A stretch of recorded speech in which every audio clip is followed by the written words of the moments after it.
Hey everyone, tonight we're going back. We've got a Sunday morning in 1953, and you're already behind schedule, already ironing the collar that got missed, already negotiating with a hat that has decided this is not its morning, all while trying to get 4 people out the door in a state of visible dignity before 11 o'clock. We have got the story of Botany 500, the men's clothing company that turned the American church suit into something approaching a kind of quiet national religion, stitched together out of worsted wool and post-war aspiration. We have got you behind the hosiery counter at a department store on the Saturday before Easter, the single most consequential day in American stocking retail, surrounded by women who would sooner miss the sermon than arrive at church with a run in their nylons. And then we are going to talk about the rules themselves, the unwritten, unspoken, never formally announced and yet somehow universally understood code that governed what American families wore to church in the 1950s, who enforced it, and what it actually cost the people who had to meet it every single Sunday of the year. So before you get settled, take a moment to like the video and subscribe, but only if you genuinely enjoy spending time here, and leave me a comment letting me know where you're watching from and what time it is wherever you are. I love seeing that. Now get comfortable, maybe pull a blanket up, and let us go back together. It is Saturday night, and you already know what tomorrow means. Not because anyone has said it. Not because there is a list on the refrigerator or an alarm set for some punishing early hour. You know because the knowing is part of you now, built into the muscle memory of every weekend you have lived inside this particular decade, this particular neighborhood, this particular version of American life that runs on routines, the way the furnace in the basement runs on coal. Saturday night means Sunday morning. Sunday morning means church. And church, in 1953 in this town, on this block, means that every member of this household needs to be clean, pressed, presentable, and assembled near the front door by 10:45 at the absolute latest, because the walk is 12 minutes if you move with purpose, and you always move with purpose on Sunday, even if you did not sleep especially well the night before. You begin on Saturday evening, because if you wait until Sunday morning to begin, you have already lost. The children's church clothes are laid out across the bed in the spare room. Your daughter's dress, the navy one with the white Peter Pan collar, the one she wore to your sister's wedding and will wear to church every Sunday until she outgrows it, which at the rate she's growing will be sometime around April. It is pressed. You pressed it yourself, Thursday afternoon, while the iron was already hot for the pillowcases. You press things in batches in this household, because efficiency is not a luxury in a life organised around this many competing demands. It is a survival strategy. Your son's church outfit hangs on the back of the closet door in his room. Dark trousers, white shirt, a small dark tie that he is barely old enough to manage without assistance, but insists on managing without assistance, which means the first 3 minutes of every Sunday morning involve a very specific kind of quiet marital diplomacy, in which you and your husband both pretend you're not watching him struggle, while remaining close enough to intervene the moment things go genuinely wrong. His jacket is on the chair. His shoes, the black Oxfords, are by the door, polished the way your husband polished his own shoes every Saturday without fail, sitting at the kitchen table with the polished tin and the brush and the old cloth, doing it methodically, doing it completely, because shoes that are not polished are shoes that announce to everyone in that pew that this family did not take the preparation seriously. And in your particular corner of 1953, being seen as a family that does not take the preparation seriously is a thing to be avoided with considerable energy. Your husband's suit is hanging in the wardrobe, the grey one. He has 2 church suits, the grey worsted and the navy with the faint chalk stripe, and he alternates them with a regularity that you have stopped noticing, and he has likely never consciously considered. It is simply what is done. If you'd rather listen with your eyes closed, find us on Spotify, link in the description. You do not wear the same suit to church 2 weeks in a row, not because anyone has formally announced this rule, but because the women in the 3rd row will notice, and the women in the 3rd row remember everything, and that is simply the shape of the world you are navigating. His white shirt is on the hanger below the suit, collar starched. You did that too. You did the shirts on Tuesday, in a batch with his work shirts, and the church shirt got extra attention at the collar and cuffs, because Tuesday is preparation for Sunday in ways that are not always obvious but are always felt. The tie is selected, the brown one with the quiet geometric pattern, not the red one, not yet. Red feels like an announcement, and church is not the place for announcements about yourself.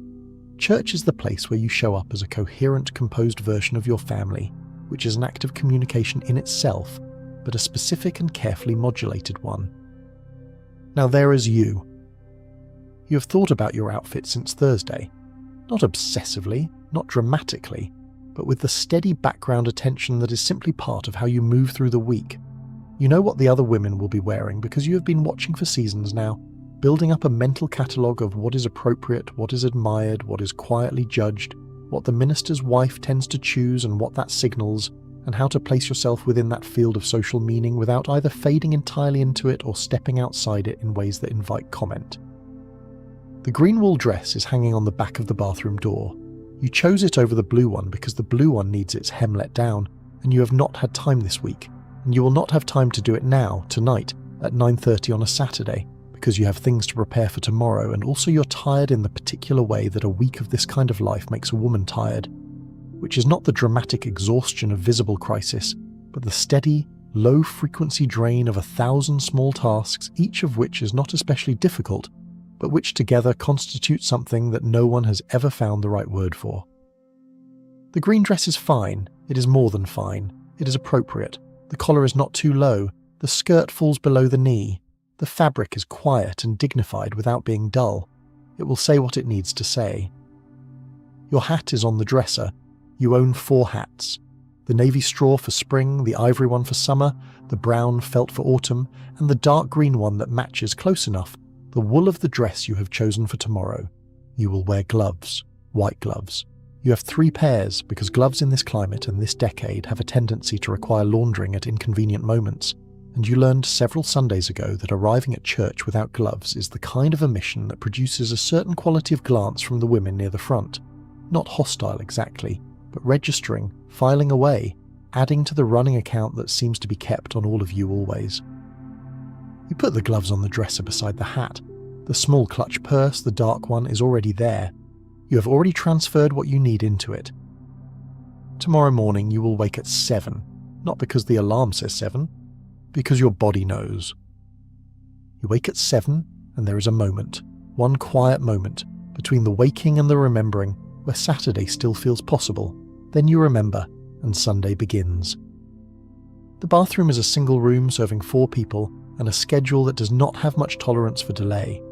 You have organised this in advance, the way you organise most things in this household, not because you enjoy logistics, but because the alternative is chaos. And chaos on a Sunday morning is a specific kind of misery that costs you the entire first half of church in mental recovery. The children wake at 7:30. Your husband is in the bathroom first by arrangement because he is quicker than you at the fundamental acts, and also because getting him settled and dressed and fed removes one variable from the equation. Then the children, in order by age. Then you, last, always last, taking the smallest possible window and doing the most with it. Your morning routine is not leisurely. It is not the kind of thing the women's magazines describe, those soft photographs of serene women at vanity tables, with the light coming through curtains and something like unhurried pleasure on their faces. You know those photographs. You look at them the way you look at the weather report for somewhere you will not be visiting, with interest and a certain remove. Your routine is precise. Cold cream on and off in under 2 minutes. A thin layer of foundation, Elizabeth Arden, the light one, applied with quick, practiced strokes. Powder, pressed lightly over the top to set it. A little colour at the cheeks. Lipstick last, the kind of red that is not quite red. More of a deep rose. Respectable, not theatrical, because theatrical at church is the kind of choice that follows you into the following week in conversation. Your hair was set last night, wound onto the curlers that you have slept on with the philosophical resignation of a woman who has accepted that beauty in this decade has a mild but constant physical cost. This morning you take the curlers out, brush through, pin the sides up under the brim of the hat, and you are done. You do not look at yourself for very long in the mirror. There is not time for long looking. Downstairs, the kitchen. You have made a decision about Sunday breakfast that took approximately 1 year of trial and error to arrive at, and the decision is this: simple, fast, prepared. Largely the night before. The oatmeal is already made. You made it Saturday afternoon and it is in the pot, and it needs only warming. The children will have oatmeal with brown sugar and a glass of milk. Your husband will have oatmeal and toast and coffee. You will have coffee and toast and the particular feeling of a person managing an extremely complex operation while standing in a green wool dress and white gloves, which is a feeling that does not have a name but should. Your daughter needs her hair done. This is the part of Sunday morning that requires the most delicate management. She has thick hair, the kind that resist organisation, and she also has strong opinions about which ribbons are acceptable and which ribbons constitute a personal affront. And the intersection of those two facts and the 10-minute window available for her hair on a Sunday morning is a narrow and sometimes treacherous passage. You have learned to approach it directly, without preamble, with the ribbon already selected, and to work quickly. Today it goes reasonably well. The navy ribbon matches the dress. She accepts this. Your son's tie is a brief negotiation that ends, as it always ends, with your husband kneeling on the kitchen floor and doing the knot, while your son stands very still with the focused expression of someone who is both accepting help and pretending not to accept help. This is also fine. This is what Sunday mornings look like from the inside. At 10:43 you are at the front door. 4 people, all present, all dressed, shoes polished, ties tied, hats on, gloves on, hair combed, faces clean, everyone fed and no one crying, which is the specific quiet miracle of a Sunday morning that worked, and you will carry this information with you all the way to church as a private satisfaction that costs you nothing to feel and gives you something small and real to stand on. The walk is 12 minutes. You know every inch of it. The Hartley family will be 2 minutes ahead of you on the left side of the street because they always are. The Kowalski family will be coming up from the other direction, from the left, with their 4 children in descending size order, like a visual demonstration of the concept of children. You will nod. You will exchange the brief warm greetings of people who are in the same current, moving toward the same destination, sharing the same understanding of what this morning requires and what it represents. The church is white clapboard, with a bell that you have heard every Sunday for 12 years. When you climb the steps, you are already composing yourself, not in a false or performed way, but in the way that walking through a particular door requires a particular version of yourself, the version that is pressed and polished and present, the version that is not tired, or at least is not visibly tired, which in 1953 amounts to approximately the same thing. Inside, the light comes through the windows at an angle that does something specific to the hats, makes them look more considered, more deliberate, more deeply part of the visual language of this moment. The pews have a smell, old wood and wax, and the faint accumulated trace of 1,000 Sunday mornings just like this one. All the other women who sat where you were about to sit in their good dresses and their white gloves, with their polished children arranged beside them, composing themselves in the particular way that this particular door requires. You slide into the pew. Your daughter sits beside you. Your son beside his father. The minister begins. Outside, the morning continues without you, ordinary and indifferent. But in here, for the next hour and 15 minutes, everything is still and ordered and exactly as it was supposed to be. And that stillness, after the week that made it, after the Saturday evening and the Sunday morning and the ironing and the curlers and the oatmeal and the ribbon negotiation, costs more than anyone watching from the outside could possibly see. But you know, and there is something in that knowing, something quiet and real and entirely your own. There are things the church dress code in 1953 required that your body understood before your mind did, and one of them was the girdle. You put it on after breakfast on Sunday morning, in the small and private interval between coming out of the bathroom and beginning the final assembly of yourself, and this was not a trivial act. The girdle of this era was not a garment that went on easily or came off casually. It was a serious piece of engineering, boned or at minimum very firmly structured, designed to compress and shape the flesh underneath the dress into a form that the dress could then drape across correctly. The technology had improved considerably from the heavy rubber and bone versions of your mother's generation, which could create a kind of claustrophobia that some women of that era described in terms suggesting mild panic. The 1950s version, increasingly nylon-based, somewhat more forgiving, was still firm, still demanding. Still something you were aware of for every moment you wore it, though you had been wearing it long enough that the awareness was background rather than foreground, the way the noise of a refrigerator becomes background after you have lived with it long enough. You wore it because the dress required it, not in the sense that the dress would fall differently without it, though it would, but in the sense that the silhouette of a 1950s woman in a church dress, that particular smooth, controlled, composed line from waist to knee, was a silhouette that required architectural support to achieve and maintain through an hour and a quarter of sitting, standing, kneeling, sitting again, and then the 20 minutes of fellowship hall standing that followed the service. The girdle was infrastructure. The dress was the visible surface. The distinction between the two was the distinction between what people saw and what made what people saw possible. The stockings attached to it, in the era before the universal adoption of pantyhose in the late 1960s, which would simplify this particular dimension of getting dressed enormously, though at some cost to the quality and durability of the hosiery. For now, in 1953, you have garters. The stockings go on after the girdle, because that is the order the garment requires, and the seams of the stockings must be straight, which requires a mirror and patience and the kind of attention that in a different context might be called meditation. Running a finger up the back of your leg from heel to knee, feeling for the seam, adjusting, checking in the mirror, adjusting again. This takes as long as it takes. And it is time you have factored into the Sunday morning schedule, because arriving at church with crooked stocking seams is the kind of thing that produces a certain quality of attention from the women who notice these things, and some of those women notice everything.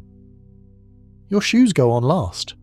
Low heels, the sensible ones, because you're walking 12 minutes on pavement and then standing for portions of a service of some duration, and this is not the occasion for the shoes that cause difficulty. The shoes that cause difficulty live in the back of the closet and emerge for events where the distance between car door and seated position is measured in feet rather than blocks. Today you wear the sensible ones.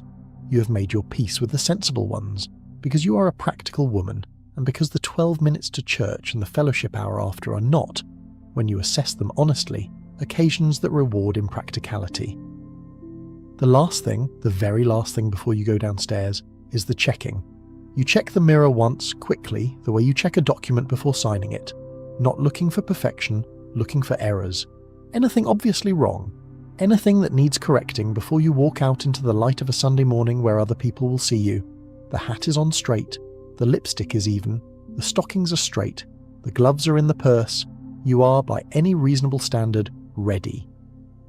And yet, there is always a moment in those last seconds before you go downstairs where you stand in front of the mirror and feel the full weight of what you are doing, not just the physical weight, though that is real, the girdle and the stockings and the heels and the hat, but the social weight, the accumulated expectation of a community that has decided this is what Sunday morning looks like, and that your participation in that image is expected and noted and, if done correctly, unremarkable. Unremarkable is the goal. Unremarkable means you have met the standard. Unremarkable means the work was done correctly and no one needs to discuss it. You go downstairs. The children are ready, or close enough. Your husband is in his grey worsted and his white shirt and his tie, and the tie is the right one, the brown with the geometric pattern, and he looks, in the particular light of a Sunday morning kitchen in 1953, like the man you married and also like the man this neighbourhood has always expected you to be married to, which are not entirely different things. You hand him his hat from the hook by the door. He puts it on. 4 people ready, 10:43. The walk begins. The street on a Sunday morning in this neighbourhood has its own specific texture, different from the street on a Saturday morning or a Thursday afternoon. The traffic is quieter, the sounds are different, more footsteps, fewer engines, the particular audio landscape of a community moving collectively toward the same destination by the same means.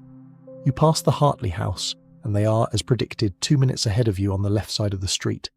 Mrs. Hartley is in her blue coat, the good one, with the buttons that she replaced last spring when the original one started to look tired. She sees you and raises a gloved hand. You raise yours in return. This is also a performance, or it is if performance means doing a thing for an audience rather than for yourself. But it does not feel like performance when you're inside it. It feels like membership. It feels like the specific warmth of being recognised, of being part of something that extends past your own front door, of walking through a neighbourhood that you belong to in a way that is not just legal or financial, but social and textured and confirmed every Sunday morning. by the raised gloved hands of the women moving toward the same white building at the end of the same 12-minute walk. That feeling is real. The code that produces it is imperfect and exclusionary and costly in ways that are not equitably distributed. Both things are true, and neither one cancels the other out. You keep walking. The elm trees on your street are just beginning to leaf. It is April, and the light is doing the thing that April light does in this part of the world, coming at a particular angle through the new leaves and producing a quality of morning that is not available in any other month, a quality that you notice for a second and then move past because you are on a schedule, and the church is 8 minutes ahead of you, and your daughter is asking about the Mary Janes again. You tell her you will see. The church is at the end of the block and the steps are filling now, families arriving from all directions, the assembled Sunday morning of the neighbourhood converging on a single point, with a specificity of dress and purpose that is, if you step back far enough to look at it, remarkable. All these people, all this preparation, all this invisible labour transformed, over the course of a week's worth of evenings and a morning's worth of logistics, into the particular tableau of a community showing up for itself in its best available version. The minister is at the door. He shakes hands with the families as they enter, which is a practice as old as the congregation itself. The pastor welcoming the flock presenting itself to the pastor, both parties participating in a ritual whose function is partly spiritual and partly social, and mostly the two things so thoroughly entangled that separating them would require more effort than either party is interested in making on a Sunday morning at 11 o'clock. He shakes your husband's hand. He nods at the children. He smiles at you, and the smile is genuine and warm and entirely superficial in the best sense of that word, which is to say that it sits at the surface of the moment without being required to account for anything beneath it. You smile back. You go in. The weight of what you have just done, the assembly, the presentation, the calibrated performance of a family that has itself together, will carry you through the service and into the fellowship hour that follows, where coffee is served in paper cups and the children are briefly released into the custody of the fellowship hall, and the adults spend 20 minutes doing something that looks like casual conversation, but is actually a continuation of the same performance that began at 10:43 at your front door. The hats are still on, the gloves are still on, the lipstick has held mostly. You're still the version of yourself that walked through the church door, and you will remain her until you are back inside your own house with the door closed, and then the hat will come off first, and then the gloves, and then the shoes, and something will ease that you've been holding since approximately 7:15 this morning. Something in the shoulders, something in the jaw, and you will stand in your kitchen in your green wool dress and your stocking feet and feel, briefly and completely, like yourself. But that is later. For now, you are standing in the fellowship hall with a paper cup of coffee that is slightly too hot, and Mrs. Davenport from 2 streets over is saying something about the flowers on the altar and whether they were better last Easter or this one, and you are nodding with an expression of genuine engagement because this is also part of it. This is the texture of a Sunday morning in 1953, the conversation that fills the space between the service and the walk home, and you have learned how to be present for it in the specific way that this community requires, which is attentive and warm and not too opinionated and aware of who is standing within earshot of whatever you might say. You are very good at this by now. You have been practicing it for 12 years. Later on the walk home, your daughter pulls at your gloved hand and asks if she can have the Mary Jane shoes for next Easter. The ones she saw in the window at Kinney's, the patent leather ones with the strap. You tell her you will see. You do not tell her that you have already been thinking about them, already calculating whether this Easter's shoes, the brown ones she has now, will make another season, already doing the quiet arithmetic of a household budget that has room for most things but not all things and requires constant attention to the difference. You tell her you will see, and you squeeze her hand, and the morning light comes through the elm trees on your street in exactly the way that light comes through elm trees in April, which is a specific and unrepeatable thing, and you take a breath that is slightly slower than the ones you have been taking since 7 this morning, and you walk home. That is what Sunday morning costs. That is what Sunday morning looks like when you are the person who makes it happen.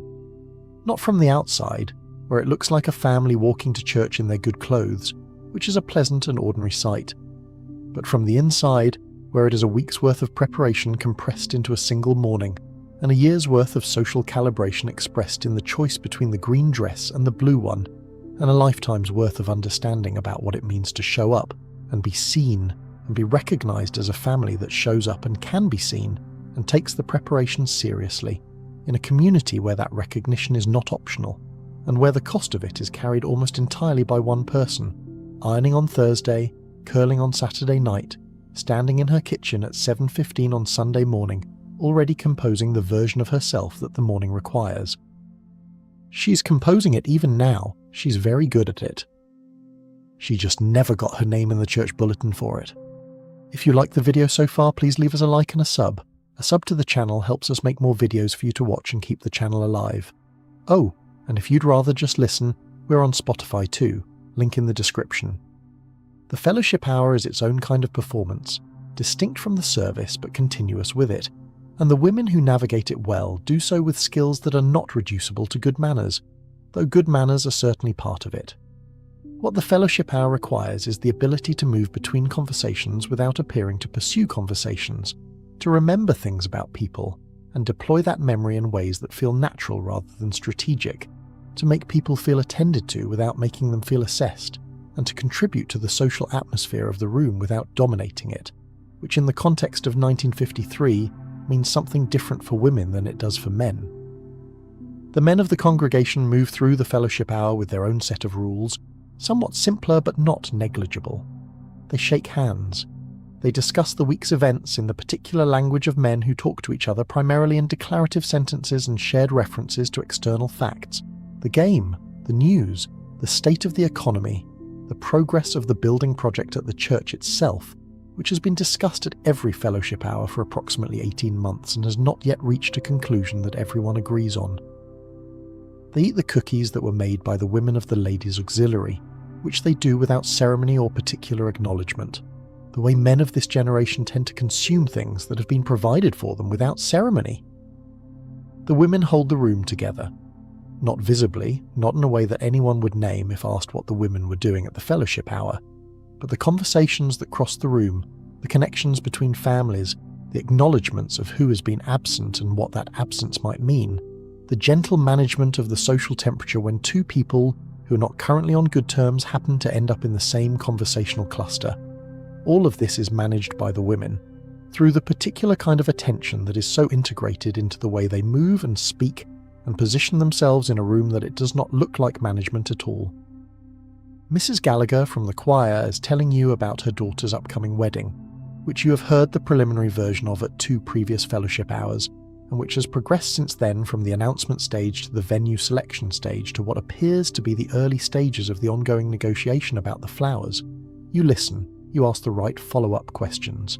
The flowers are, it seems, a point of real feeling, and you treat them as such because they are, to Mrs. Gallagher, genuinely important, and because the skill of treating what matters to other people as though it matters, which it does, is one of the skills the Fellowship Hour requires, and one of the skills you have developed to a high level over a decade of these conversations. Your daughter is in the fellowship hall with the other children, who have been released from the main service after the children's sermon, and are now engaged in the kind of activity that is not quite running and not quite walking, and which the adults of the room have agreed by unspoken consensus to manage through strategic inattention.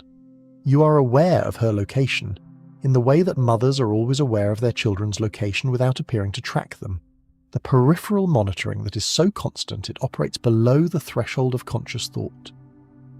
Your son is with his father and the Kowalski boy from down the street, who are having the conversation that boys of that age tend to have at church fellowship hours, which consists largely of competitive boredom expressed in the vocabulary of standing near the cookie table and not quite touching anything. This is fine, this is normal, this requires no intervention.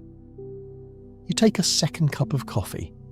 It is better than the first, or perhaps just warmer, and you drink it in the particular way of someone who is standing up in the middle of a social obligation and has not yet had the chance to sit down since 7:15 this morning. The warmth of it is real. The few minutes it gives you to exist in a slightly less active register, to hold a cup and respond to Mrs. Gallagher's description of the florist's estimate without being required to do anything with your hands except hold the cup. These few minutes are a form of rest, though they would not register as rest to anyone watching you.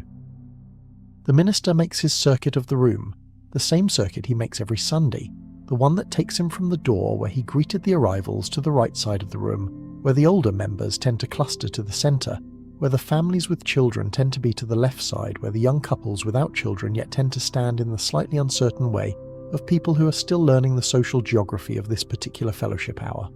He speaks with each cluster briefly. He remembers things. This is the ministerial skill that parallels the fellowship hour skill of the women in the room. The memory for specific details of specific lives that makes each person feel individually held within the community's awareness. He reaches you and your husband, and the conversation is pleasant and specific. He asks about your husband's work, which has had a development recently that he has already been told about, which means the question is not a fishing expedition but a follow-up, which is a meaningful difference. He says something warm about your son, who was apparently attentive during the children's sermon, which you accept with a particular mixture of maternal pride and social grace that is exactly the right response in this moment, enough to acknowledge the compliment. Not so much that you appear to be claiming something larger than the observation warrants. Then the minister moves on, his circuit continues. The room is doing what it does, the women are managing it, the men are occupying it, the children are testing its edges, the coffee is warm and the cookies have been largely consumed, and the light through the fellowship hall windows is the particular warm light of a Sunday morning in April that does not do anything dramatic but is very good. By 12:15, the room begins to thin. The families with young children leave first, because the children's energy has passed its Sunday morning peak, and the afternoon nap situation is, for some of them, a real logistical concern. The older members linger longer. Some of them will be back tonight for the evening service, which runs on its own schedule and has its own slightly different dress register, somewhat less formal than the morning, though still clearly Sunday, not yet the weekday, not the clothing of the life that operates outside the church's vocabulary of presentation. You collect your daughter from the general territory of the children's corner, and your son from the proximity of the cookie table, and you reassemble your family near the door with the particular efficiency of someone who has done this enough times that the choreography is automatic, coats retrieved, hats adjusted, gloves still on. A brief exchange with the minister's wife at the door, which is pleasant and warm and entirely unrevealing of anything either of you is actually thinking, because the door of the fellowship hall is not the place for the kind of exchange that requires actual revealing, and you both know this, and the knowing produces a warmth of its own, the warmth of two people who understand the same things about the same context without either of them needing to say so. Then you're outside in the April light walking home. The walk home is different from the walk to church, and the difference is interesting if you pay attention to it. The tension of the morning preparation is gone. The obligation of the performance is behind you. What remains is the neighbourhood, still Sunday, still quiet and specific, but now moving in the other direction, back toward the domestic rather than the public, back toward the kitchen and the Sunday dinner that is either already in the oven, because you had the foresight to put it in before you left, or is waiting to be started because the morning was complicated and the foresight didn't quite extend that far. Either way, there is food to think about, and the walk home is where you begin to think about it, moving from the public self that navigated the morning back toward the private self that will manage the afternoon, the transition happening in the space of 12 minutes and one block of elm trees, as naturally and as thoroughly as if you had changed clothes, which in a sense, though you have not yet literally done it, you have. The suit hanging in your husband's wardrobe on that Saturday night, the grey worsted, the one he alternates with the chalk-striped navy, was not an accident, it was a decision. And the story of how that decision came to be made, how the American man arrived at the church suit as a distinct and socially necessary object, runs directly through a company out of Passaic, New Jersey, that most people have never heard of, and that quietly shaped the way several generations of American men presented themselves to the world every Sunday of their adult lives. Botany 500 was not the first men's clothing company in America. It was not the most expensive. It was not the one that dressed the president or supplied the military or made the suits that showed up in the society pages. What it was, for several decades at the height of the post-war American century, was the one that understood something the other companies were slower to grasp. That the average American man wanted to look dignified without looking pretentious, wanted fabric that held a crease without demanding constant attention, wanted a suit that said something specific and correct about the kind of man he was trying to be, and could not afford to make a mistake in the selection, because he was likely buying one suit, maybe two, that would have to do considerable social work for the next several years. The company took its name from the Botany worsted mills in Passaic, which had been producing quality wool fabric since before the turn of the century. Worsted wool, for those who have not had occasion to think much about it, is a particular kind of fabric, combed so that the fibres run parallel before spinning, which produces a smoother, denser, more durable cloth than the ordinary woolen goods that most people think of when they think of wool. It holds a press, it resists pilling, it drapes cleanly off the shoulder and falls correctly in the leg and looks, after a reasonable amount of care, like money, even when the man wearing it spent a careful and considered amount of his monthly income to acquire it. That was the essential appeal. Worsted wool looked serious, looked permanent, looked like the garment of a man who had arrived at some stable and respectable position in the world, even if the stable and respectable position was still in the process of being built, which in 1953 it very often was. The post-war decade created a specific and powerful appetite for exactly this kind of clothing. The men who came back from the war came back to a country that was building itself at speed, building suburbs and factories and shopping centres and schools, building a consumer economy that needed people to go to work in offices and churches and civic meetings and all the other venues where the question of what you were wearing was, in a quiet but persistent way, a statement about who you were and where you were going. These men had spent years in uniforms. They understood the social communication of clothing in a way that perhaps their fathers had not needed to understand it, understood that what you wore was not purely personal, was not merely comfort or preference or the arbitrary accident of what happened to be in the closet. It was legible, it said something, and they wanted what it said to be correct. Botany 500 answered that want with something that was, from a marketing standpoint, almost deceptively simple. It sold quality at a reachable price, and it sold the idea that the reachable price was not a compromise. The fabric was genuinely good. The construction was honest. The fit was designed for real men with real bodies, not the angular idealized silhouettes of the fashion illustration, but the more rounded, more complicated, more varied shapes of actual American men who had been eating their wives' cooking for a decade and were not especially troubled by it. The advertising that Botany produced in the 1940s and 50s was a masterclass in a particular kind of aspiration, not the distant, unattainable aspiration of the luxury market, which was frankly not speaking to this customer at all, but the proximate, achievable aspiration of the man who could see himself in the image if the image was not too far ahead of where he actually was. The men in the Botany advertisements were not aristocrats. They were not lounging in clubs or stepping off ocean liners. They were standing in church doorways. They were shaking hands at the office. They were sitting at the dinner table with their family, wearing a jacket that looked like it belonged there, like it had been chosen with care, like it said something true about the household it inhabited. This was a very specific kind of image making, and it worked because it was not lying, not exactly. The Botany 500 suit did do what it claimed to do. It held a press. It wore respectably through a season. It laundered after a fashion. It survived, and in a decade when survival and respectability were not so very different from each other, that was not a small thing. The story of how the American man arrived at his Sunday suit cannot be told without the department store, but it also cannot be told without the tailor, because for much of the history we are considering, these two figures were in competition for the same customer, and the outcome of that competition shaped the American church wardrobe in ways that are still visible in the clothes people reach for on a Sunday morning. The tailor of the 1930s and early 40s was a fixture of every immigrant neighborhood in every American city of any size. He was the man who could take fabric, who could measure a body with the authority of long practice, and produce from those measurements something that fit that specific body in a way that nothing pulled from a rack could quite replicate. His customers were men who understood fit because they had been raised in cultures that understood fit, who knew that a jacket that sat correctly on the shoulder was a different garment from a jacket that merely covered the same territory, and who were willing to invest time and an additional increment of money in the difference.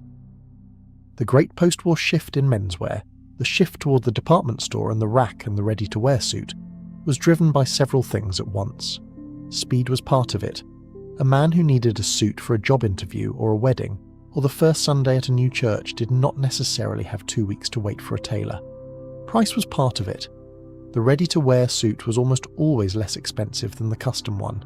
and in a decade when household budgets were real and specific and required careful management, the less expensive option was frequently the one that made sense. Quality was part of it too, in a counterintuitive way. The post-war improvements in mass-produced fabric, the consistency of the worsted mills, the advances in cutting and construction that had come out of the wartime production of military uniforms had brought the ready-to-wear suit to a level of quality that would have been unthinkable a generation earlier. It was not custom, but it was not bad. And for many men, it was enough. Botany 500 benefited from every one of these shifts. It sold into the department store channel at a time when the department store was becoming the primary venue for American consumer goods. It produced in volume at a moment when volume production had achieved a quality level that could satisfy a customer who was not comparing the result to custom work. And it marketed, consistently and cleverly, to the customer who wanted to buy a good suit and not have to think very hard about whether the suit was good, because the name on the label already answered that question. The church suit was, in the post-war American context, an object with specific performance requirements that the Botany 500 product met reliably. It needed to look correct at 11 on a Sunday morning, which meant the fabric needed to hold a press through a week of hanging in a wardrobe. It needed to look correct through a service of some duration, and the fellowship hour that followed, which meant it needed to drape well in the sitting position, as well as the standing one and not crease excessively across the lap. It needed to survive a season of weekly wear with cleaning and pressing, but without dry cleaning every week, because dry cleaning in this era was an expense rather than a routine, something you did when the suit genuinely needed it rather than as a matter of course. And it needed to look, season after season, like a suit that was maintaining itself, not declining, which meant the fabric quality had to be sufficient to withstand the mechanical stress of regular wear without losing its structure prematurely. Worsted wool met these requirements better than almost any other fabric available at the price point Botany 500 was selling at. The fibre quality and the spinning and weaving techniques that the Botany mills had refined over decades produced a cloth that was dense enough to hold its shape, smooth enough to resist peeling, and stable enough to maintain its press through the conditions of weekly church service. A man who bought a Botany 500 suit in 1951 and cared for it properly could reasonably expect to wear it to church for 3 to 5 years before it began to look tired, and in those 3 to 5 years the original investment would have been amortized across more than 100 Sunday morning appearances, which works out to a cost per appearance that is genuinely modest even by the standards of a household budget that was watching every dollar carefully. This is not a romantic calculation. It is the actual arithmetic that the men of this generation were doing when they stood in front of the three-way mirror in the department store men's department and considered whether the suit was worth what the tag said. They were not buying fashion, they were buying infrastructure. They were buying a reliable presence for a recurring obligation that had a specific and public quality standard, and they were doing so with the precise and unromantic intelligence of people who understood that the quality of the result was not independent of the quality of the investment. The grey worsted suit hanging in your husband's wardrobe on that Saturday night represents the successful outcome of that calculation. It is the right suit for the right occasion at the right price, maintained to the right standard, and it will continue to perform its function for as long as it holds up, which, if he continues to care for it the way he cares for it now, will be longer than the fashion magazines would prefer, and exactly as long as the household budget requires. It is not glamorous, it is not a story, it is just a very good suit doing its job week after week, carrying its quiet share of the Sunday morning weight.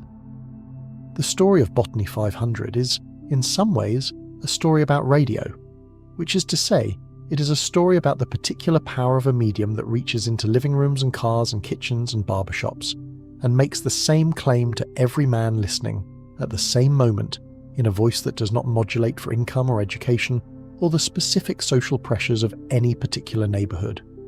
Radio is democratic in the way that very few things in 1950s America actually were, and Botany 500 understood radio the way that very few clothing companies, before or since, ever managed to. The sponsorship of major radio programs was the mechanism.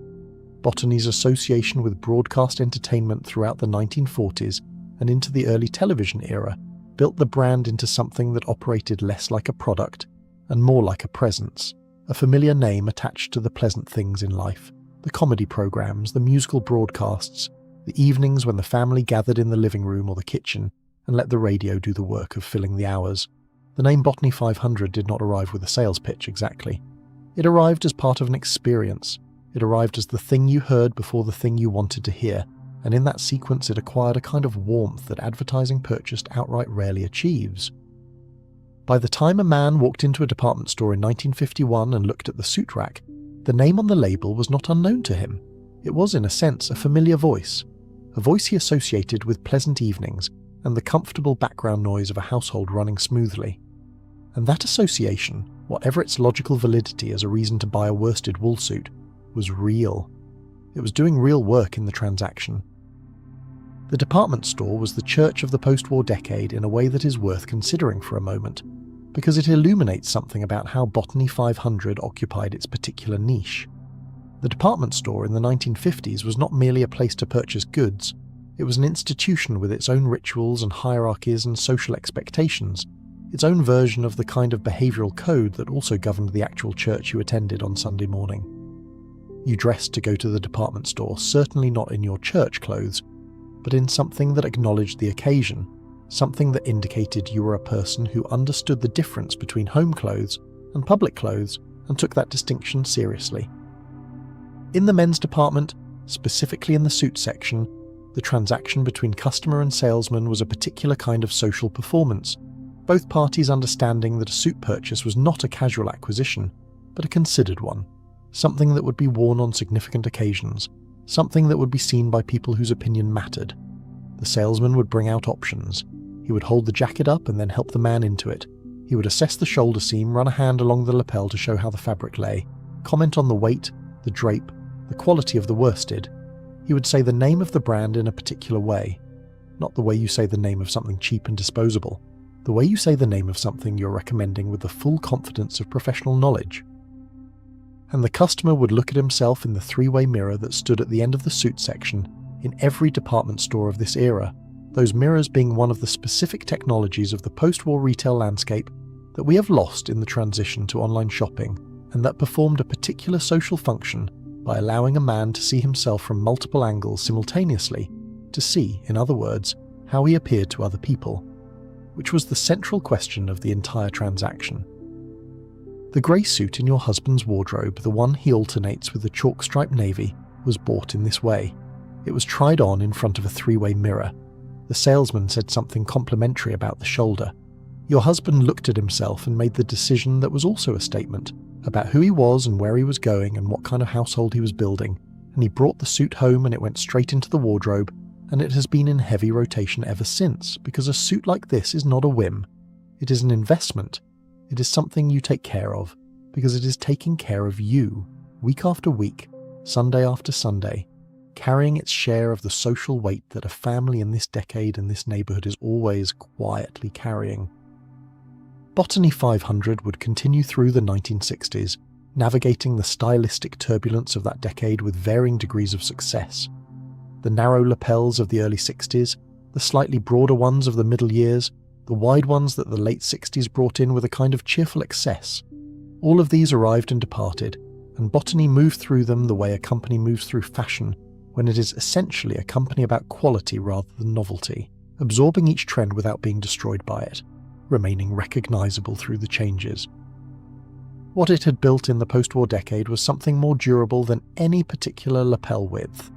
It had built a relationship with a specific kind of customer, the man who wanted to be dressed correctly without drama, who wanted the right thing in the right fabric at the right price, who understood that showing up properly was its own kind of work, and who was willing to invest in that work within the limits of what a working household in 1953 America could actually afford.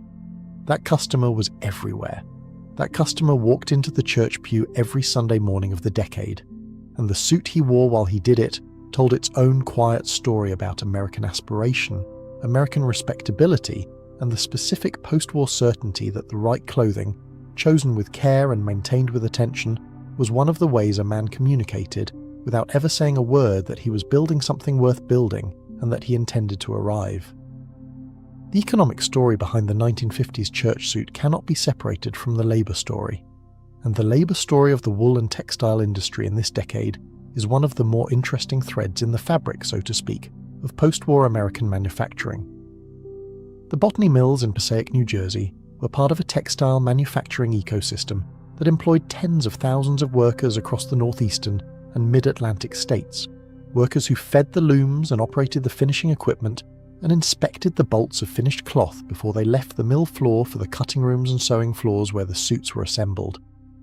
These were predominantly immigrant communities in the earlier decades, the Italian and Jewish and Eastern European workers who had come to the mill cities of New Jersey and Massachusetts and Pennsylvania, and had built lives there in the particular way of industrial workers who attached to a place through the specific gravity of employment and community and the absence of any obvious alternative. If you like the video so far, please leave us a like and a sub. A sub to the channel helps us make more videos for you to watch and keep the channel alive. Oh, and if you'd rather just listen, we're on Spotify too, link in the description. By the 1950s, these communities were a generation or two removed from the initial immigration, and the workers at the mills were Americans in the full sense. They had children in the public schools, they belonged to the same churches the suits they made would eventually appear in on Sunday morning. They negotiated through unions that had, over the preceding decades, won them wages and working conditions that were, if not comfortable, at least considerably better than what had been available to their parents. The labour movement in textiles was active and in this decade still relatively strong, which meant that the production of the suit hanging in your husband's wardrobe was a production that included the labour costs of workers who had successfully organised for a measure of economic dignity. That measure was not equivalent to luxury, and the conditions of mill work in this decade were still demanding in ways that would not be acceptable in contemporary safety and health terms. The noise of the looms was constant and damaging. The fibre particles in the air created respiratory risks that were understood only partially and managed incompletely. The physical demands of the work were real and cumulative, but the wages, relative to what they had been in the 1930s and relative to what they would become when the industry began its long contraction in the following decades, were at something like their historical high in this decade. The tailor who altered the suit after purchase was part of another economic ecosystem. The small independent craftsman who operated out of a shop that might be behind the dry goods store or up the stairs from the barber shop, who worked with the alterations that the ready-to-wear market required, because ready-to-wear by definition could not anticipate the specific dimensions of every body that would eventually wear it. The tailor's work was the work of reconciliation between the standard and the individual, between the production decision and the specific physical reality of the specific man. This work was skilled and time-consuming and undervalued in ways that paralleled the undervaluing of skilled women's work in the same decade, which is to say that it was paid for in a transaction that acknowledged its necessity but not its difficulty. The dry cleaning establishment, which handled the periodic cleaning that the church suit required after enough Sundays of wear, was another node in this network. The dry cleaner of the 1950s was typically a family business, often immigrant-run, operating with chemistry that was considerably less regulated than the chemistry of the same process today, in shops that were small and often cramped and that handled a quantity and variety of garments that required an organisational sophistication that was rarely remarked upon by the customers who dropped off and picked up without particularly considering what happened in between. All of these people, the mill worker and the tailor and the dry cleaner, were part of the infrastructure that made the grey worsted suit possible. None of them were in the Botany 500 advertisement. None of them were in the magazine spread or the radio broadcast or the department store display. The advertisement showed the suit on the man, the suit in the church doorway, the suit as the completed expression of the value it was selling. The people who made the completed expression possible were, in the economics and the imagery of the decade, as invisible as the Saturday night ironing. That invisibility was not accidental and it was not innocent. It was the systematic operation of an economy that had decided at some foundational level that the value of things was located in their surfaces and not in their production, that what mattered about the suit was that it looked right, and not that it had been made by human hands under specific conditions for specific wages, in a specific chain of relationships that extended from the sheep pasture to the mill floor, to the cutting room, to the department store floor, to the three-way mirror, to the church pew. We understand that chain better now, or we say we do. Whether the understanding changes anything in practice is a different and more complicated question, one that the men and women of the 1950s were not required to answer, because the question was not yet widely being asked. They bought the suit, and it fit, and they wore it to church, and it said what it was supposed to say, and the people who needed to be satisfied were satisfied. For most of them, that was enough. And in the specific terms of a Sunday morning in 1953, it was, in fact, enough.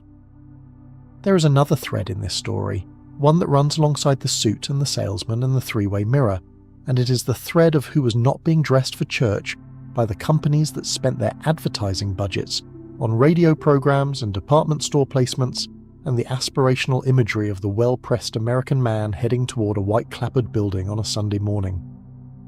Because the American church suit market of the 1950s was, like so much of the post-war consumer economy, a market built around a specific kind of customer, and it excluded, with the quiet efficiency of systems that do not need to announce their exclusions, the considerable portion of the American population that attended church every Sunday with exactly the same seriousness, exactly the same ritual preparation, exactly the same investment in clothing as a form of social communication, but did so in neighbourhoods where Botany 500 did not advertise, in stores where Botany 500 was not prominently displayed, in a segment of the market that the mainstream clothing industry understood as separate, as other, as not quite the primary audience it was speaking to when it made its radio broadcasts or designed its three-way mirror department store moments.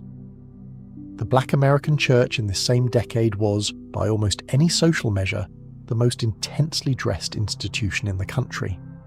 The standards of appearance that governed Sunday morning in black communities across the urban north and the rural south were not lower than those of the white-clappered churches.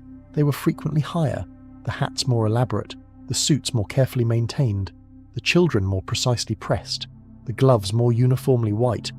This was not accidental, and it was not merely about fashion.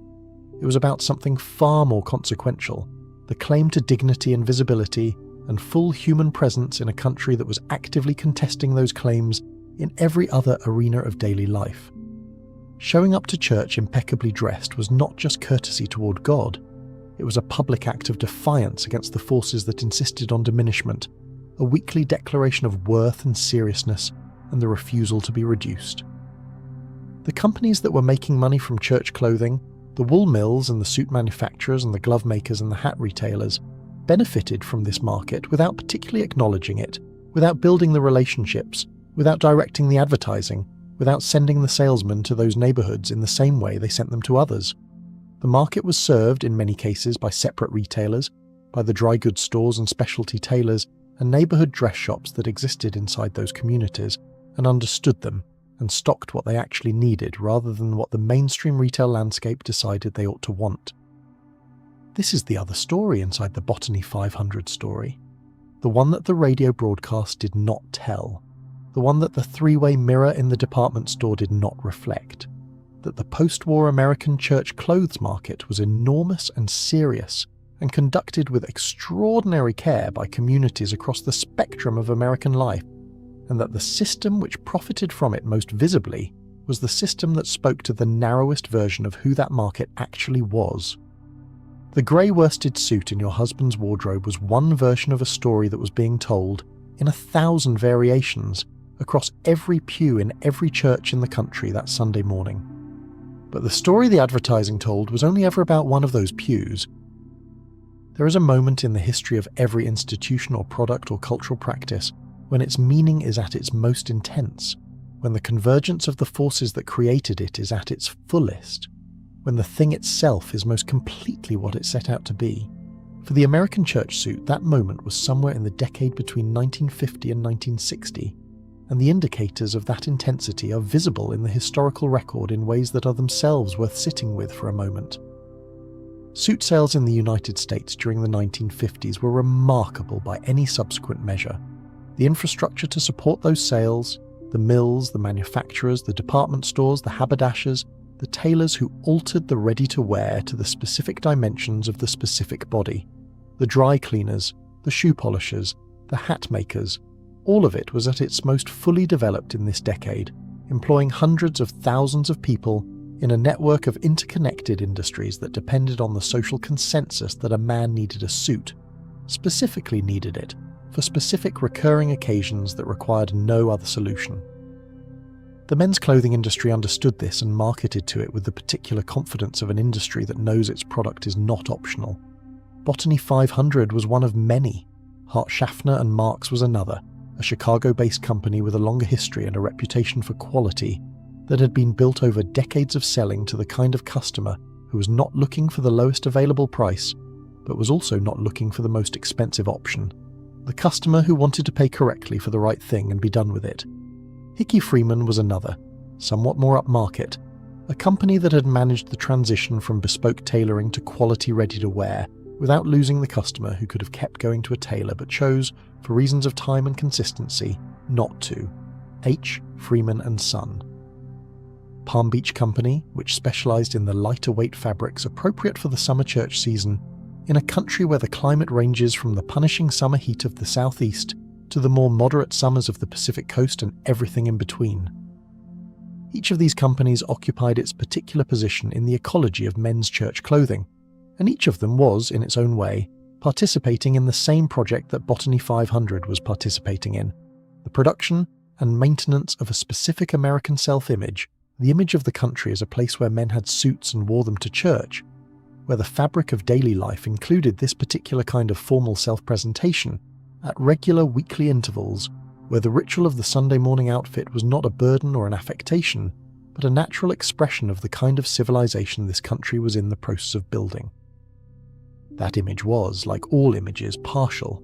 It described a reality that was real for some people and aspirational for others, and simply not the reality for still others, people whose Sunday morning church experience was shaped by entirely different institutional and economic and social conditions, and who were building their own version of the same ritual with the materials their particular position in American life made available. But the image was powerful precisely because it was partial, because it claimed to be general while actually describing something specific, and because the claim to generality was part of what made it function as aspiration, as the version of Sunday morning that you were reaching toward even if you had not yet fully arrived at it. The suit was the anchor of that image on the male side. What the white gloves and the good hat and the seamed stocking were to women, the suit was to men. The visible confirmation that the morning's preparation had been taken seriously, that the occasion had been met at its own level, that the man wearing it had done the work of presenting himself correctly. The work of the suit was different from the work of the gloves and the hat. It required a larger initial investment and a smaller ongoing one, less labour per Sunday morning but more capital at the point of purchase. This asymmetry between the male and female halves of the church dress code was not accidental. It reflected in miniature the larger economic asymmetry of the households producing these Sunday morning appearances, the larger asymmetry between the one-time capital expenditure made by the person with access to the household income and the ongoing labour expenditure made by the person whose primary resource was time and skill rather than money. The suit represented permanence. The dress and the hat and the gloves represented maintenance. Both were required, but the maintenance was invisible in ways the permanence was not, and the invisibility of the maintenance was, as we have seen, one of the primary mechanisms by which the code reproduced itself, without requiring anyone to acknowledge the full cost of what it demanded. Botany 500 did not invent this system. No single company did. But Botany 500, through the specific quality of its product and the specific intelligence of its marketing and the specific moment in American consumer history that it occupied, became one of the clearest expressions of what the system looked like from the outside, from the position of the thing being sold to the people who were doing the presenting, and the grey worsted suit hanging in the wardrobe on Saturday night, clean and pressed and waiting, is the system made visible. It is the object at the end of a long chain of decisions, manufacturing processes, retail relationships, social expectations, household economics, and quietly powerful cultural norms, all of which converged on this garment and expressed themselves every Sunday morning for 3 to 5 years in the 12-minute walk to a white clapboard building at the end of the block.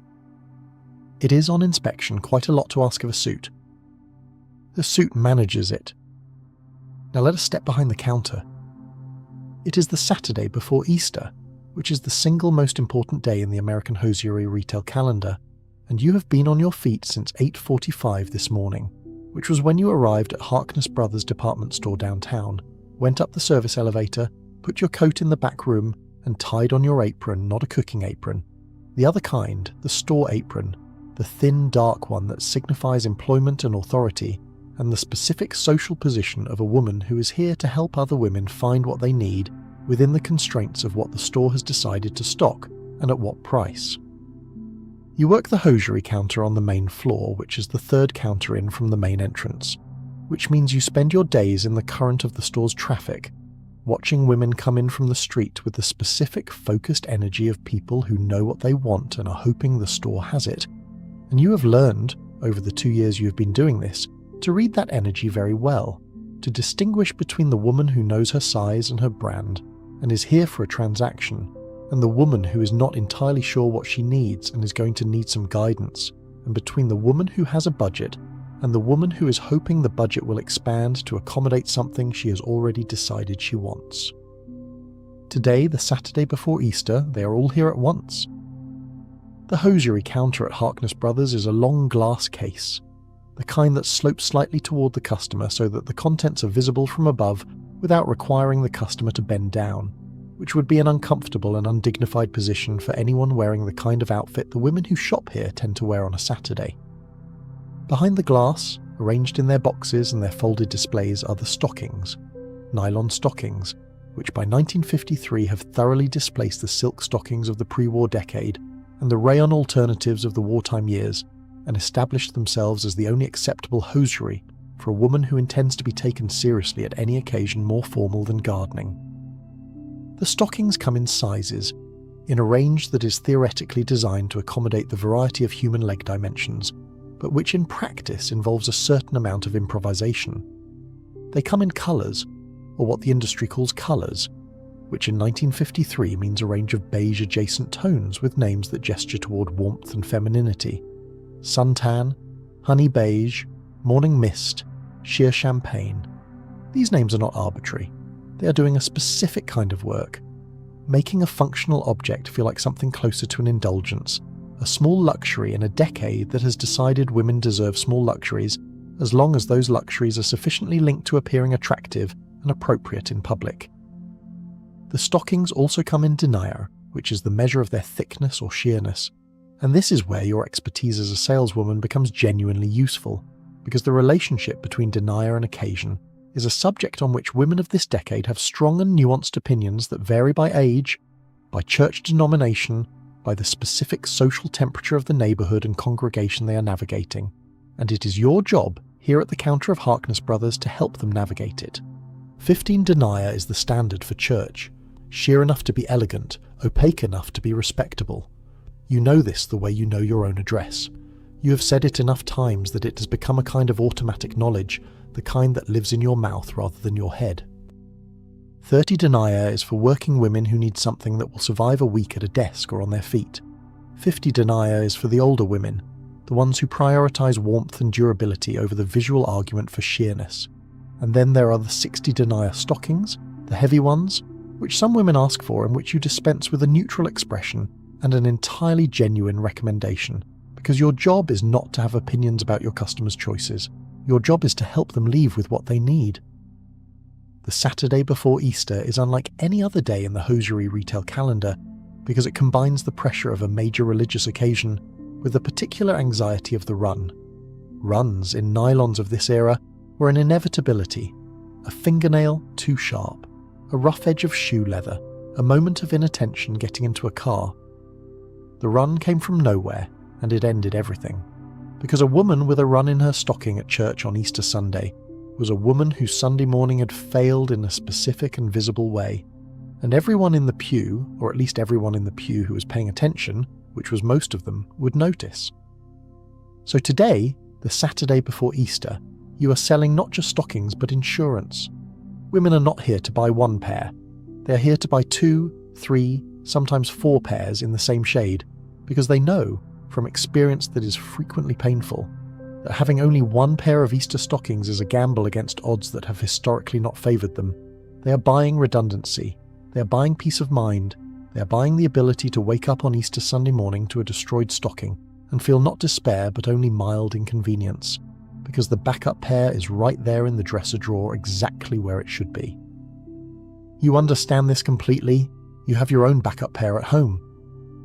The morning moves in waves, an early rush between 9 and 10, women who have made a specific trip for this purpose, women who know what they want and move with the efficiency of people who have other tasks waiting.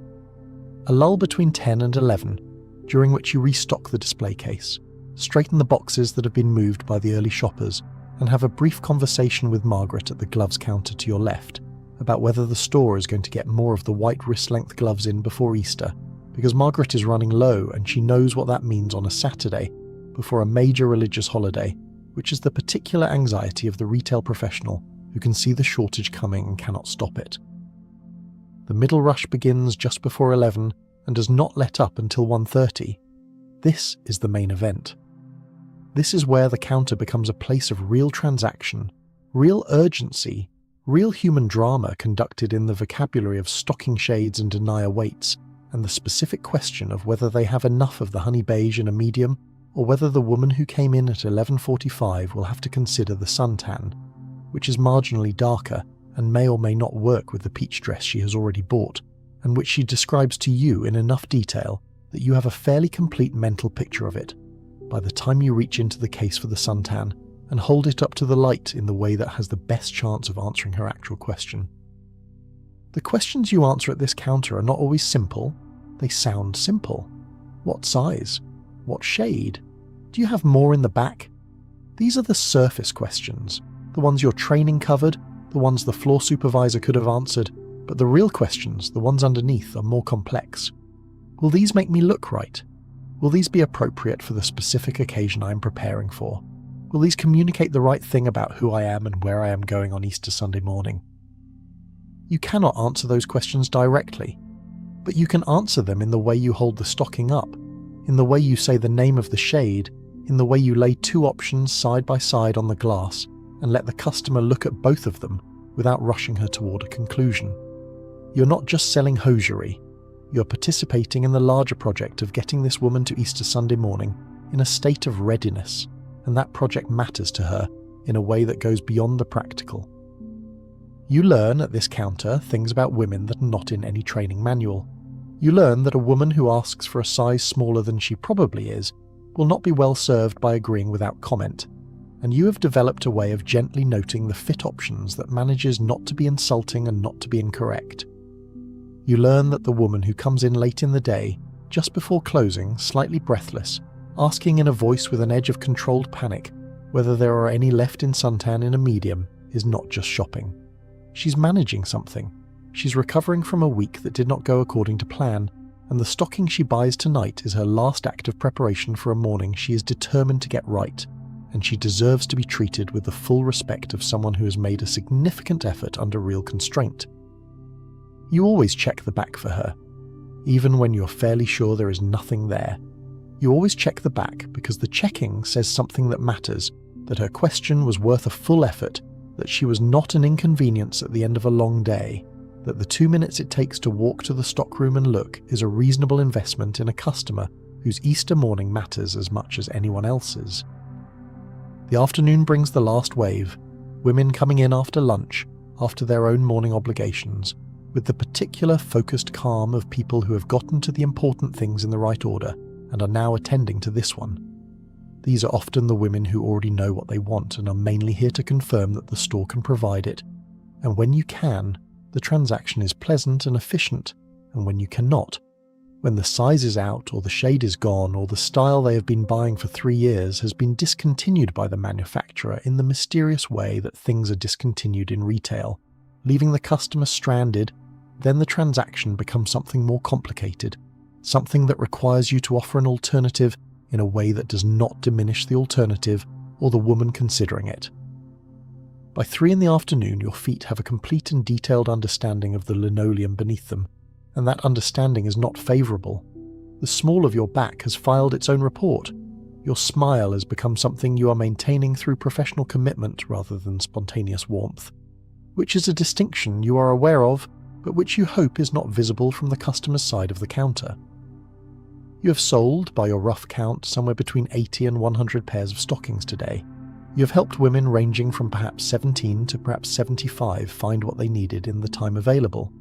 You have answered questions about care and washing, and the best way to prevent runs that go beyond what the manufacturer's instruction tag says, because you have listened at this counter long enough to know what actually works and what the official guidance tends to overlook. At 4:30, the Saturday afternoon quiet begins to settle over the store floor. The last customers of the day move toward the exits with their purchases. You straighten the counter. You note what needs to be reordered on Monday. You check the stockroom one more time and write down what has been depleted. Then you take off your apron, get your coat from the back room, and take the service elevator down. The street receives you the way the street always receives people leaving work on a Saturday afternoon, with the indifference of a place that has been busy all day on its own terms and does not particularly note your departure. You have your own pair of honey beige stockings in your bag, 15 denier, medium. You bought them on your lunch break. You will wear them to church tomorrow morning. The hosiery counter at Harkness Brothers is not the only place you work this year. In the autumn, you will be moved temporarily to the scarf counter on the second floor, and in December you will spend 2 weeks at the gift wrap station near the main entrance, and at some point in the winter the floor supervisor will ask you to help at the jewellery counter on a Saturday afternoon when the regular woman is sick, which you will do, because that is how this kind of work operates. You go where you are needed, with the skill and adaptability of someone who has learned the fundamental grammar of retail interaction and can apply it to a new vocabulary without particular difficulty. If you like the video so far, please leave us a like and a sub. A sub to the channel helps us make more videos for you to watch and keep the channel alive. Oh, and if you'd rather just listen, we're on Spotify too, link in the description. But the hosiery counter is yours in the deepest professional sense. You know it the way you know a room you have lived in. You know where the shadows fall and where the display looks best in the morning light, and which products the regular customers reach for without prompting, and which ones need a word of guidance to find their audience. You know the seasonal rhythms, the quiet weeks of January and February, when the counter is slow and the women who come in are buying for practical rather than ceremonial reasons, and the sudden acceleration of March, which begins the Easter preparation, and the long, satisfying momentum of the pre-Easter Saturday, and then the weeks after Easter when things settle back into the ordinary register of women maintaining the stockings they have rather than replacing them. You know the stock numbers without looking them up. You know which shades run slightly large in the foot, and which ones are cut more narrowly through the ankle.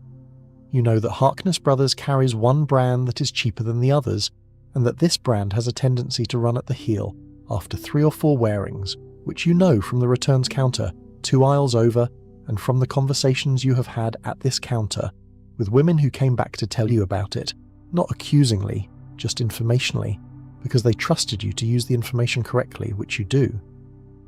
You recommend the better brand, even when the price difference is significant, because you know that a customer who buys the cheaper stocking and has a bad experience will not necessarily come back, and a customer who buys the better one and wears it successfully for a full season will come back for more, and will bring her daughter, and will mention to her neighbour that the woman at the hosiery counter at Harkness Brothers knows what she's talking about. This is not selflessness, it is the long arithmetic of relationship, which is the only arithmetic that works in a neighbourhood department store, where the same families are buying from you year after year, and their collective opinion of the counter is the counter's actual value to the store. The floor supervisor understands this in the abstract. He talks about customer service as a principle. He gives quarterly talks in the back room about treating the customer well, but he does not understand it in the specific way you understand it, which is the way you understand it from the other side of the glass, from the hours at the counter, from the accumulated pattern of 2 years of conversations and transactions and returns and recommendations that have built, gradually, a specific kind of trust between you and the women who shop here. That trust is real and it has value, and it is not reflected in your paycheck, which is $62.50 a week and which has not changed since you were hired. You have mentioned this once, carefully, in a quarterly review, in the particular tone of a woman who knows that the mention cannot be too direct or too assertive without triggering a different kind of conversation that she's not equipped to have without consequences. The floor supervisor said he would look into it. He did not look into it. Or if he did, the looking did not produce anything visible. You continue. Because what is the alternative in 1953 for a woman with your particular skills and your particular situation? The job market for women of this decade is real but narrow. You're educated enough for the position and experienced enough to have made something of it, but the options above the counter, The options that would represent movement towards something better compensated are not uniformly available. Some stores are beginning to promote women into junior management. Some are not. Harkness Brothers is one of the ones that is thinking about it without having done it yet, which means you are in the position of a person who can see the door but cannot determine whether it is going to open or merely remain a door. So you stay, you do the job, you do it very well with the particular competence of someone who has decided that if this is the work she's going to do it correctly and completely, not because the institution deserves her best effort, but because she does, because the women on the other side of the counter deserve it, because the honey beige stockings that will go to church tomorrow morning deserve to have been sold by someone who knew exactly what she was recommending and why. There is a dignity in that. It is not the dignity of advancement or recognition. It is the dignity of work done honestly, at its full potential, by a person who knows the difference between doing the minimum and doing the thing correctly. You know the difference. On the walk home from Harkness Brothers on the Saturday before Easter, you pass the window of the shoe store on the next block and you see the Mary Janes. Patent leather, strap across the instep. They are in the window next to a pair of small brown Oxfords, and they are very clearly meant for a child who is perhaps 7 years old. And the price in the corner of the window card is $1.95, which is not impossible, and is also not trivial in the context of the week you are considering. You stop, you look at them for a moment. Then you go home. You will think about it. You will probably find a way. You usually do. There is a particular knowledge that lives in women who work retail counters in this decade, and it is not the knowledge that gets promoted or written up in the trade journals or cited in the conversations about what makes a business run well. It is the knowledge of how to hold a customer in a transaction that is also a kind of consultation, how to read the gap between what someone asks for and what they actually need, how to close that gap efficiently and gracefully without making the customer feel handled. You have this knowledge. You developed it at this counter, over 2 years of Saturday before Easter, and back to school season, and the weeks before Christmas when every purchase is weighted with the anxiety of getting it right for someone who is not present at the transaction and who will be assessing it in a context you cannot fully anticipate. You developed it by watching and listening and asking the right follow-up question at the right moment, the question that opens the conversation rather than closes it, the one that gives the woman on the other side of the counter enough space to tell you what she actually needs, rather than just what she thought she wanted when she walked in. This knowledge has no formal name. The training you received when you started at Harkness Brothers did not include a module on it. There was the product knowledge training, the stocking sizes and shades and deniers, the care instructions, the return policy. There was the cash register training. There was the brief conversation with the floor supervisor about appropriate conduct and appearance, and the department store's standards for both. None of it mentioned this.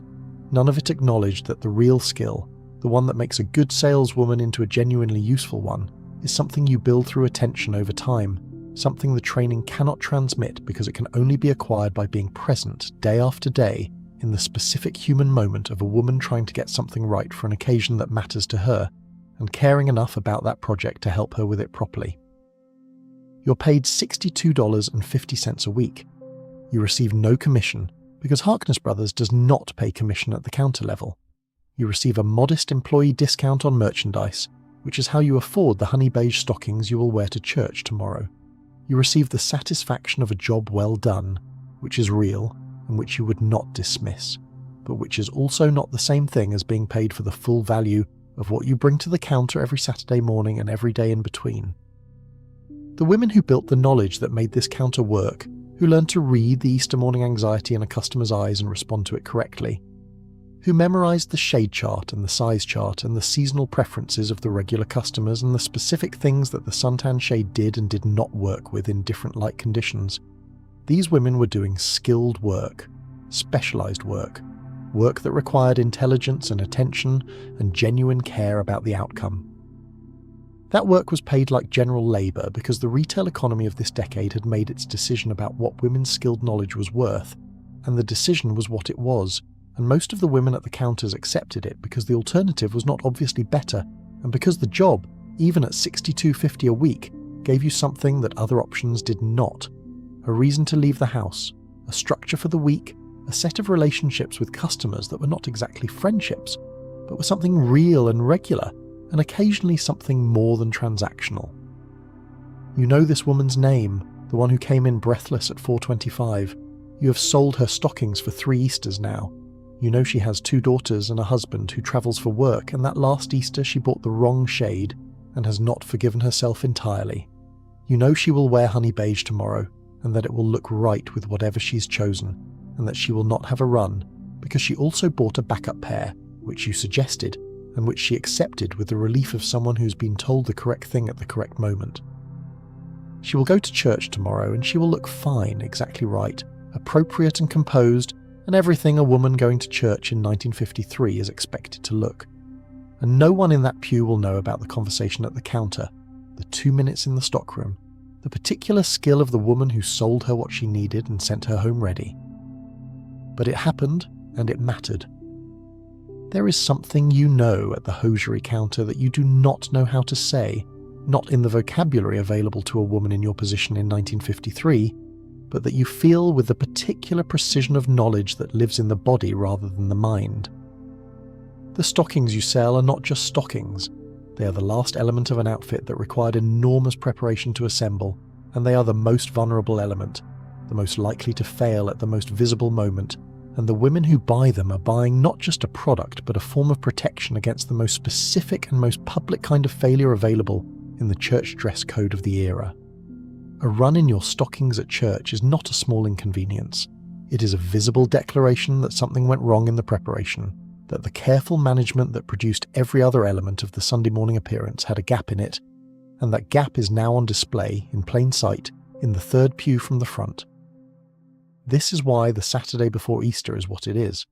Not because women are irrational consumers susceptible to seasonal pressure, which is what the Retail Trade Journal analysis of this purchasing pattern tends to suggest, but because the women buying 3 pairs of stockings on the day before Easter are doing precisely the rational thing, given the stakes and the failure rate of the product, and the impossibility of fixing a run once it has happened, and the social cost of arriving at the most significant church service of the year visibly unprepared.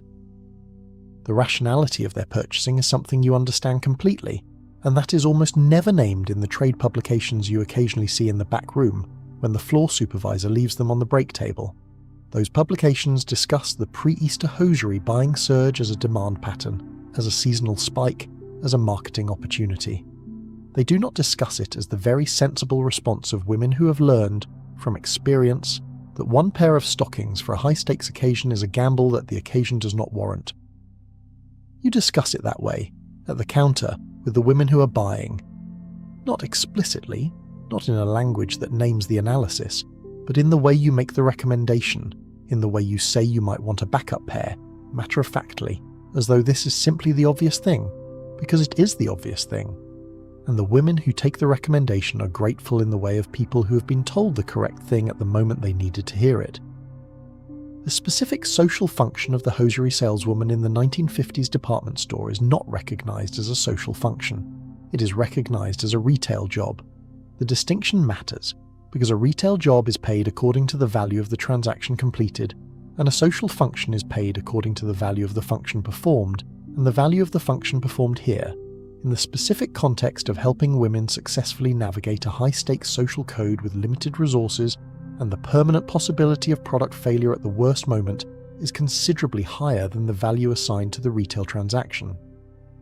But this is the general condition of work in this decade that is performed primarily by women for the benefit of women, and the condition is not specific to your counter, or your store, or your particular city. It is systemic. It is the background against which all of this happens, the background against which the woman in the green wool dress assembles herself on Sunday morning, and the woman at the hosiery counter sells her the stockings that will survive the service, and neither of them names the background, not because they are not aware of it, but because the vocabulary for naming it is not yet widely in circulation, and because naming it without the vocabulary to do so correctly requires an act of social courage that is not without cost in 1953 America. So you sell the stockings, you do it well, you take care of the women who need to be taken care of, you check the back for the late arriving customer with the controlled panic voice, you recommend the better brand and explain why, without making anyone feel judged for having been about to buy the cheaper one. You do the job at its full potential because that is what you've decided to do, and the decision holds even when the context is imperfect, and the compensation is inadequate, and the recognition is either absent or insufficient. There is a woman who comes into the counter every spring, and she has been coming since before you started working here. She's in her 60s now, with the particular authority of a woman who has been correctly dressed for church every Sunday of her adult life, and knows it. She knows exactly what she wants, which is a size medium in honey beige at 15 denier, and she always buys 2 pairs, and she never needs a recommendation or a second opinion, but she always stays for a brief conversation, 2 or 3 minutes, something about the season, about what she has seen in the neighbourhood, about how the azaleas at the church are doing this year.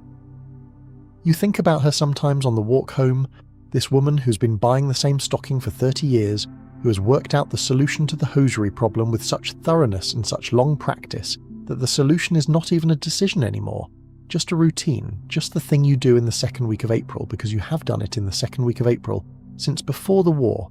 There is something in that kind of long, settled competence that you find genuinely impressive, not the competence of brilliance or innovation, but the competence of mastery, of having learned the correct thing and done it long enough that the learning and the doing have become a single gesture, smooth and complete, requiring nothing further, thing. You hope to have that eventually, the kind of knowledge that does not need to announce itself. You think you're on the way to it. Now let us talk about the rules themselves. Not the ones that were written down, because very few of them were written down. Not formally, not anywhere you could point to and say, here, this is the official standard for what a family wears to church in 1953 America. There was no handbook. There was no orientation session. There was no committee that convened to decide what was and was not acceptable in the third pew on the right side of a Presbyterian church in a Midwestern city on a Sunday morning in the post-war decade. And yet everyone knew. That knowing is the thing worth examining tonight because it is stranger and more interesting and more revealing of how social systems actually operate than the rules themselves, and because it contains, if you look at it long enough and carefully enough, a very clear picture of what the American church in this particular moment was doing, and for whom it was doing it. Begin with the hat. A woman attending Sunday morning services at a mainstream Protestant or Catholic church in the United States in the 1950s wore a hat. Not every church, not every congregation, not every denomination had made this a formal doctrine, though several had something close to that. But the expectation was nearly universal, and it operated the way most powerful social norms operate, not through enforcement from above, but through enforcement from the side, through the peripheral awareness that the other women in the pew were noting your head, and that arriving bareheaded was a statement, whether you intended it or not, about your relationship to the standards of this community. The scriptural justification for this practice ran through the first letter to the Corinthians, in which the author argues that a woman praying or prophesying with her head uncovered dishonors her head. This text was cited, when it was cited, with the particular confidence of people deploying a quotation to support a conclusion they had already reached by other means, because the hat that mattered in a 1950s church was not a devotional hat. It was a social hat. Its primary function was not the covering of the head in a theological sense, but the performance of membership in a particular kind of community, the performance of being the kind of woman who wore a hat to church, which in the social vocabulary of the decade meant being the kind of woman who had a hat worth wearing, who had prepared properly, who was taking this seriously, who was, in the most fundamental sense, doing it right. A hat in this context was not simply clothing, it was a credential. The men's credential was the suit. Not a sports jacket, not dress trousers paired with a button down, not the casual approximation of formality that later decades would come to accept as sufficient. The suit. 2 pieces from the same fabric, pants and jacket, with a collared white shirt and a tie and shoes that had been polished within the previous week. This was the minimum, and it was understood as such without being stated, understood in the way that a speed limit is understood by a driver who's been on the road long enough to read the landscape. Not from signage, but from context, from observation, from the accumulated experience of being in a place where the norms have weight. A man in a sport coat at an otherwise suited congregation was not necessarily doing something wrong exactly, but he was doing something noticed. He was creating a small discrepancy between himself and the visual consensus of the room, and in a social environment where the visual consensus was not accidental, where it represented a collective weekly investment of considerable preparation, that discrepancy was legible. It said something. Whether it said I do not own a suit, or I do not care about the suit, or I am comfortable not caring, the message was received and filed. Children were not exempt from the code. Children in some ways bore the most scrutiny, because a child's appearance at church was understood to reflect not just the child, but the household that produced the child. A boy in clean, pressed trousers and a white-collared shirt and a tie was a statement about his parents, about the seriousness with which they approached Sunday morning, about the standards they maintained inside the home that the public could not see. A girl in a pressed dress with her hair done and her patent leather shoes shining was the same statement. The children were, in this sense, evidence. They were the visible proof of the invisible work that had been done during the week to make Sunday morning possible. The rules were not 30 rules. They were never 30 rules. The number is suggestive and tidy in the way of a list that wants to feel comprehensive, but the actual code was not a list. It was a field, a continuous and interlocking set of calibrations that touched everything from the fabric of a husband's tie to the length of a daughter's skirt to whether it was acceptable to wear the same hat 2 Sundays in a row, and the answer to that last question, in most communities, was that it was acceptable if the hat was of sufficient quality and if the rest of the outfit changed, but it was not acceptable if the repetition suggested an absence of options rather than a deliberate choice, because the appearance of having choices, of being able to choose the navy hat when the occasion calls for navy, or the ivory when the occasion calls for ivory, was itself part of what was being communicated at the church door every Sunday morning. The code touched colour in ways that were highly specific and rarely stated. Black was for funerals or for widows in the early period of mourning, which meant that a woman arriving in head-to-toe, black at Easter morning services in 1953, was making a statement she likely did not intend, or was making one she very much did intend, and either way she would be noted. Dark colours were appropriate for regular Sundays, particularly in winter.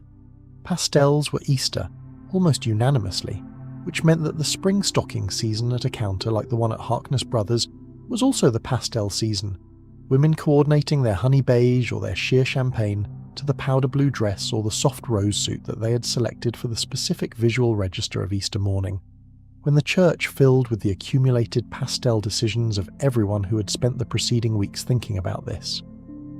White was complicated. White was for brides and for first communicants, and for the children being baptized, not for regular adult women on regular Sundays, and certainly not for any Sunday before Easter, because the prohibition on wearing white before Easter was one of the few rules that crossed denominational lines with any consistency, though the prohibition against wearing white after Labor Day was perhaps its secular mirror, an equally powerful and equally unwritten rule that governed the same community by the same mechanisms of peripheral observation and social filing. The gloves, the white gloves. A woman in a dress and hat and stockings and heels arriving at church without white gloves was a woman whose preparation had a gap in it, a visible and accessible gap, and the women who noted it were not being cruel in their noting.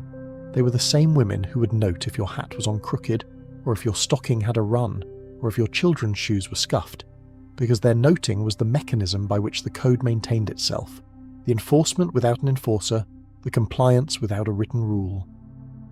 And this is the thing that is worth sitting with for a moment, the mechanism itself, because it is the genuinely strange and revealing part of the story.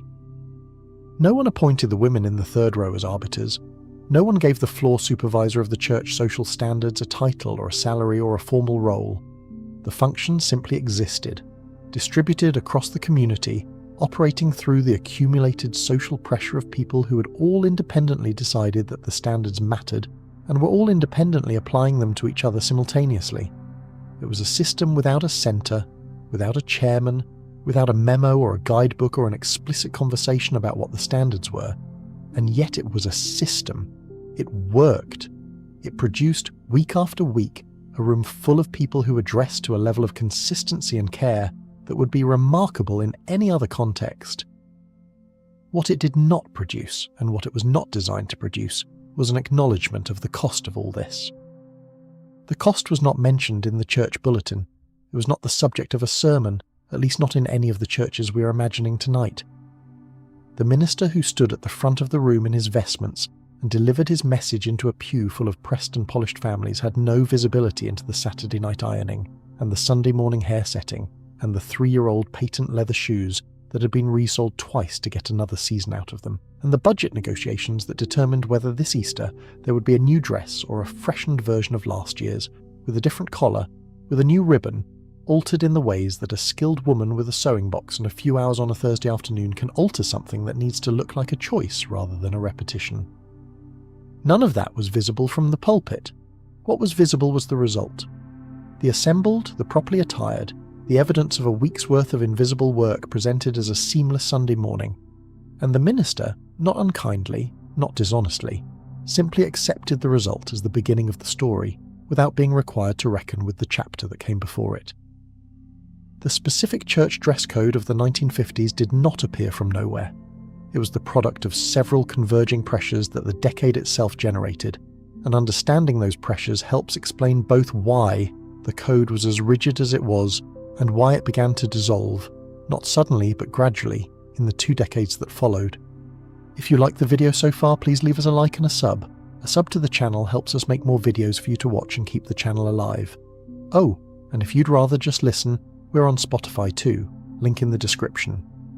The first pressure was the post-war establishment of a particular American self-image. The 1950s was a decade that needed to believe in itself quite badly, having just come through a depression and a war that had required the country to operate under conditions of scarcity, sacrifice, and collective uncertainty for the better part of a generation. The prosperity of the post-war decade was real, but it was also fragile, and the country was in some ways constructing the image of its own prosperity slightly ahead of the reality, making it visible, making it legible, expressing it in the goods it purchased and the institutions it maintained, and the Sunday mornings it assembled and dressed itself for with considerable care.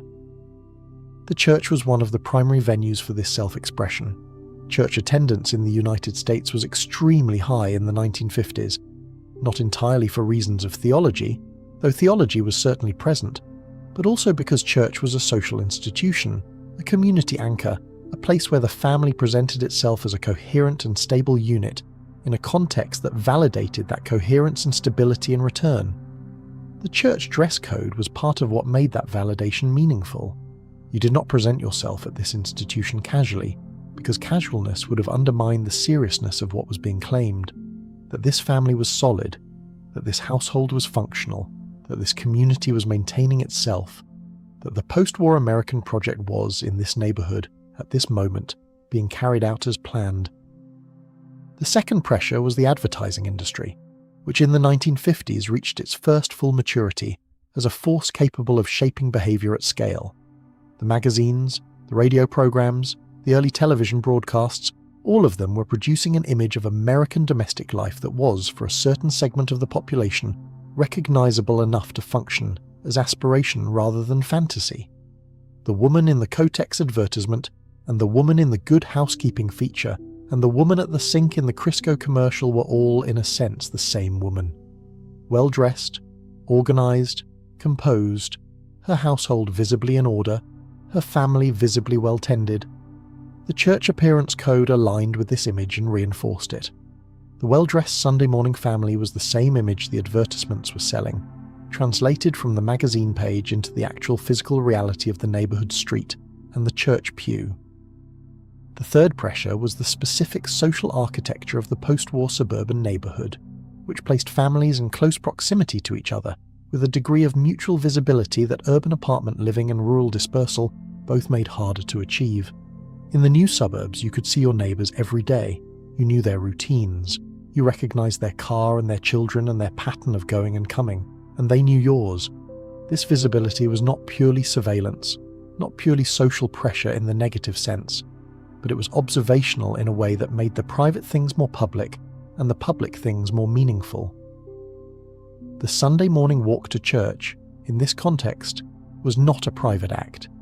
It was a neighbourhood event, performed in the sight of people who were also performing the same event, all of them participants in the same collective presentation, all of them aware at some level that they were being seen.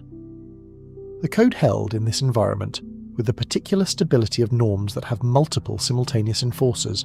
No one was in charge of it, no one had to be, The women in the third pew were enforcing it from one angle, and the floor supervisor at Harkness Brothers was enforcing it from another, the one by her observation of what was worn, and the other by his stocking of what was available to wear, and the minister at the door was enforcing it from a third angle simply by creating an occasion that was understood to require the specific kind of dress that the community had decided it required. The system was self-maintaining in the way that only truly distributed systems can be, without a centre that can be challenged or removed or replaced. And then, in the 1960s, it began to change. Not because the code was challenged directly, not initially, but because the pressures that had created and maintained it began to shift in ways that made the code harder to sustain at its previous intensity. The cultural upheaval of the decade introduced a competing set of values around personal expression and authenticity that put genuine pressure on the idea that the right way to show up somewhere was the traditional, standardized, agreed-upon way rather than the individual, expressive, self-determined way. The practical changes, the introduction of pantyhose in the mid-1960s, which eliminated the garter and reduced one of the more demanding elements of the hosiery maintenance, were smaller, but in their own way significant. Every element of the code that became easier to not do was an element that required active choice to continue doing. The hat was the most visible casualty. The requirement to cover the head in church, already weakening in many Protestant denominations, was effectively ended in the Catholic Church by changes introduced in the 1960s that removed the formal obligation. Once the theological justification was formally set aside, the social one had to carry the whole weight, and social justification, it turned out, was lighter than it had appeared. Within a decade, bare heads at Sunday services in most mainstream Protestant and Catholic churches were no longer remarkable. The hat went from credential to option, and from option to, for most women most Sundays, simply not happening.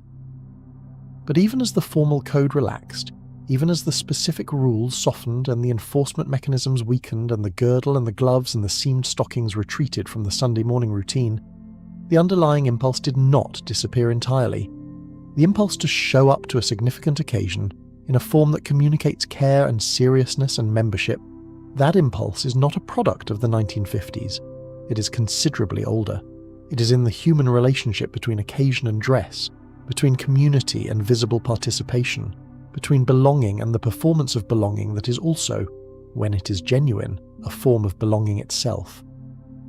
The 1950s simply expressed that impulse at a particular pitch of intensity, with particular materials, under particular social pressures, at a particular historical moment when the stakes of looking right felt, for reasons the decade had generated, unusually high, and the women who met those stakes week after week, Saturday night after Saturday night, ironing board and curlers and stocking seams and small deliberate budget calculations, were not doing anything that was essentially foreign to the human experience of community.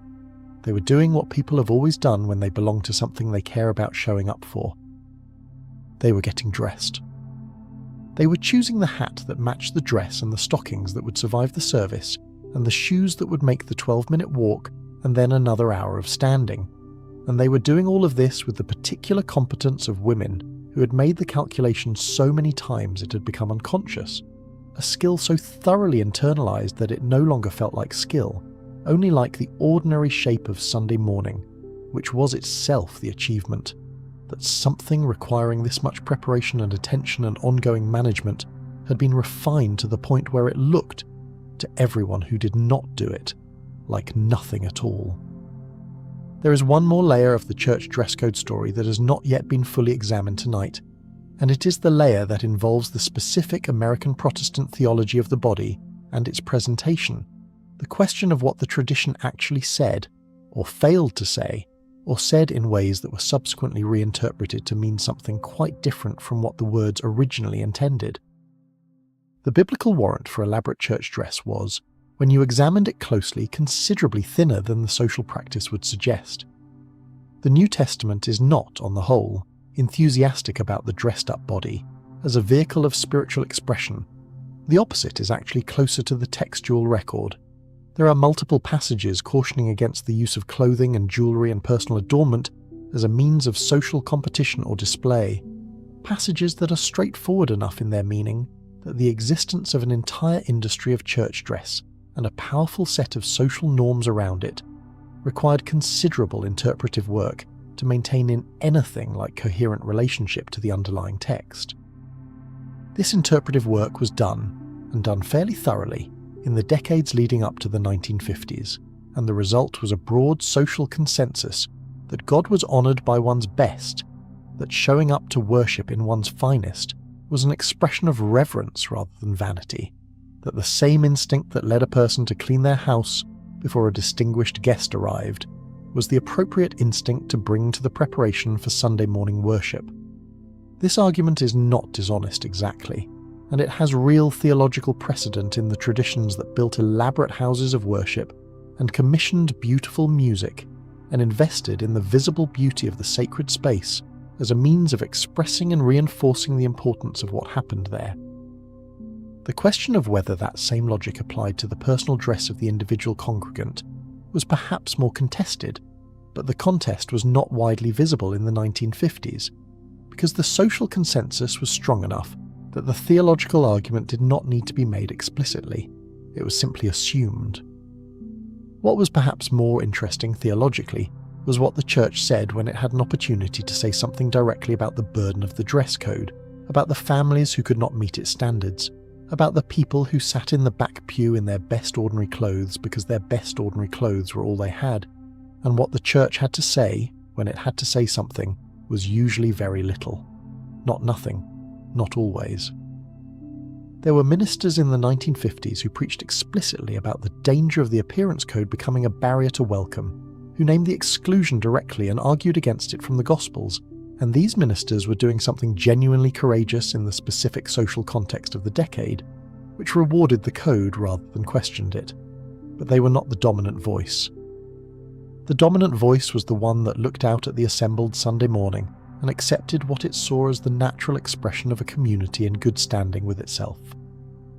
The women of the Ladies' Auxiliary who organised the Easter Flower Drive and the Christmas Bazaar and the annual spring clean-up of the Fellowship Hall also organised the social fabric of the community in ways that reinforced the appearance code without ever naming it. When new families arrived, the existing women took note of how they dressed and folded that information into their assessment of the family, which determined the quality and warmth of the welcome, which determined how quickly and completely the family was absorbed into the community's social life. This was not cruelty.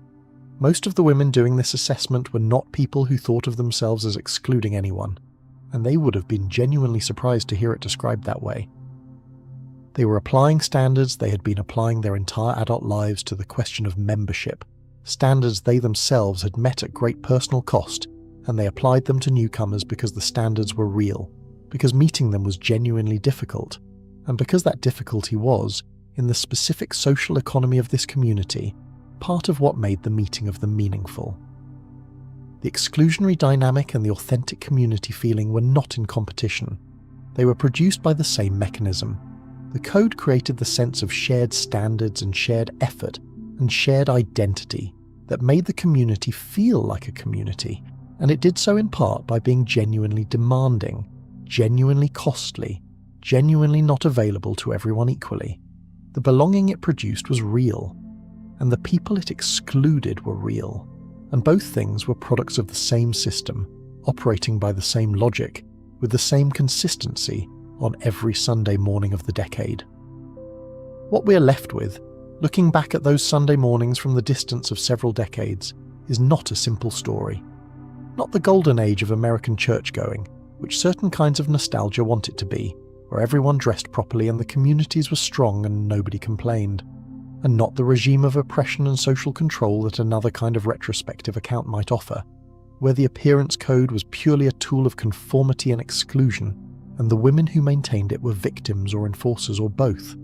The actual story is what the actual story always is, a human institution doing several things at once, some of them beautiful and some of them difficult and some of them both, producing results that were genuinely valuable and imposing costs that were genuinely real, creating community and enforcing hierarchy with the same gesture, the same code, the same Sunday morning, the same 12-minute walk to the same white building. The people inside it were doing their best. That is what people almost always do, inside the institutions that hold them. They do their best with the materials and the vocabulary and the values and the social expectations that their particular moment in history has given them, and the result is human. Imperfect and valuable, limited and genuine, costly and, for many of them, in moments they may not have fully understood at the time, genuinely beautiful. The hat, the white gloves, the grey worsted suit, the 15 denier honey beige stockings in a medium, the patent leather Mary Janes on the small feet of a girl who was already thinking about next Easter. Beautiful, all of it. The exclusionary dimension of the church dress code in this decade is not a footnote. It is, in many ways, the most revealing layer of what the code was actually doing. Because a code that governs access through appearance is never only about appearance. It is about who can afford to appear correctly and who cannot, and what that inability costs them in terms of their standing in the community, their perceived seriousness, their welcome in the room. The 1950s church clothes code required money. Not enormous money, not the money of the wealthy families who could buy the new hat every season and the new suit every year and who sent their children to school with clothes that had no history of mending in them, but a steady, specific, regular allocation of household resources toward the Sunday morning presentation, an allocation that had to be made every week, through ironing and shoe polish, and stocking purchases and hat maintenance and all the other maintenance tasks that keep a family's church clothes looking like church clothes, rather than weekday clothes that have gotten tired. Families who could not make that allocation, families navigating real financial constraint, families who were one unexpected expense away from a week where the church shoes could not be polished because the polish ran out, and there was not room in the budget this week to replace it. These families faced a choice that the code never acknowledged and the community never discussed openly. They could attend and absorb whatever the code produced in the way of assessment. They could not attend and avoid it, or they could attend in full knowledge of the gap and make peace with it in whatever way was available to them, which was not always easy and was never comfortable, and was something that no one in the comfortable pews had any particular incentive to notice. The code also had a gender dimension that was not symmetrical. The standards for men, while real and enforced, were comparatively simple. The suit, the white shirt, the tie, the polished shoes. These items, once acquired, held their value through seasons with relatively modest maintenance. A man's church wardrobe could be built once and maintained with effort. A woman's church wardrobe was a more dynamic object, more subject to seasonal expectation, more sensitive to repetition and visibility, more expensive to maintain at the level the code required. And the maintenance of the woman's wardrobe fell to the woman, and the maintenance of the family's church wardrobe in its entirety fell, in almost every household of this decade, to the woman. The ironing, the mending, the cleaning, the planning, the management of what was worn when and for how long, and how to extend its life without the extension showing. All of this was her labour, and that labour was the ground on which the Sunday morning presentation stood. Without it, the presentation did not happen.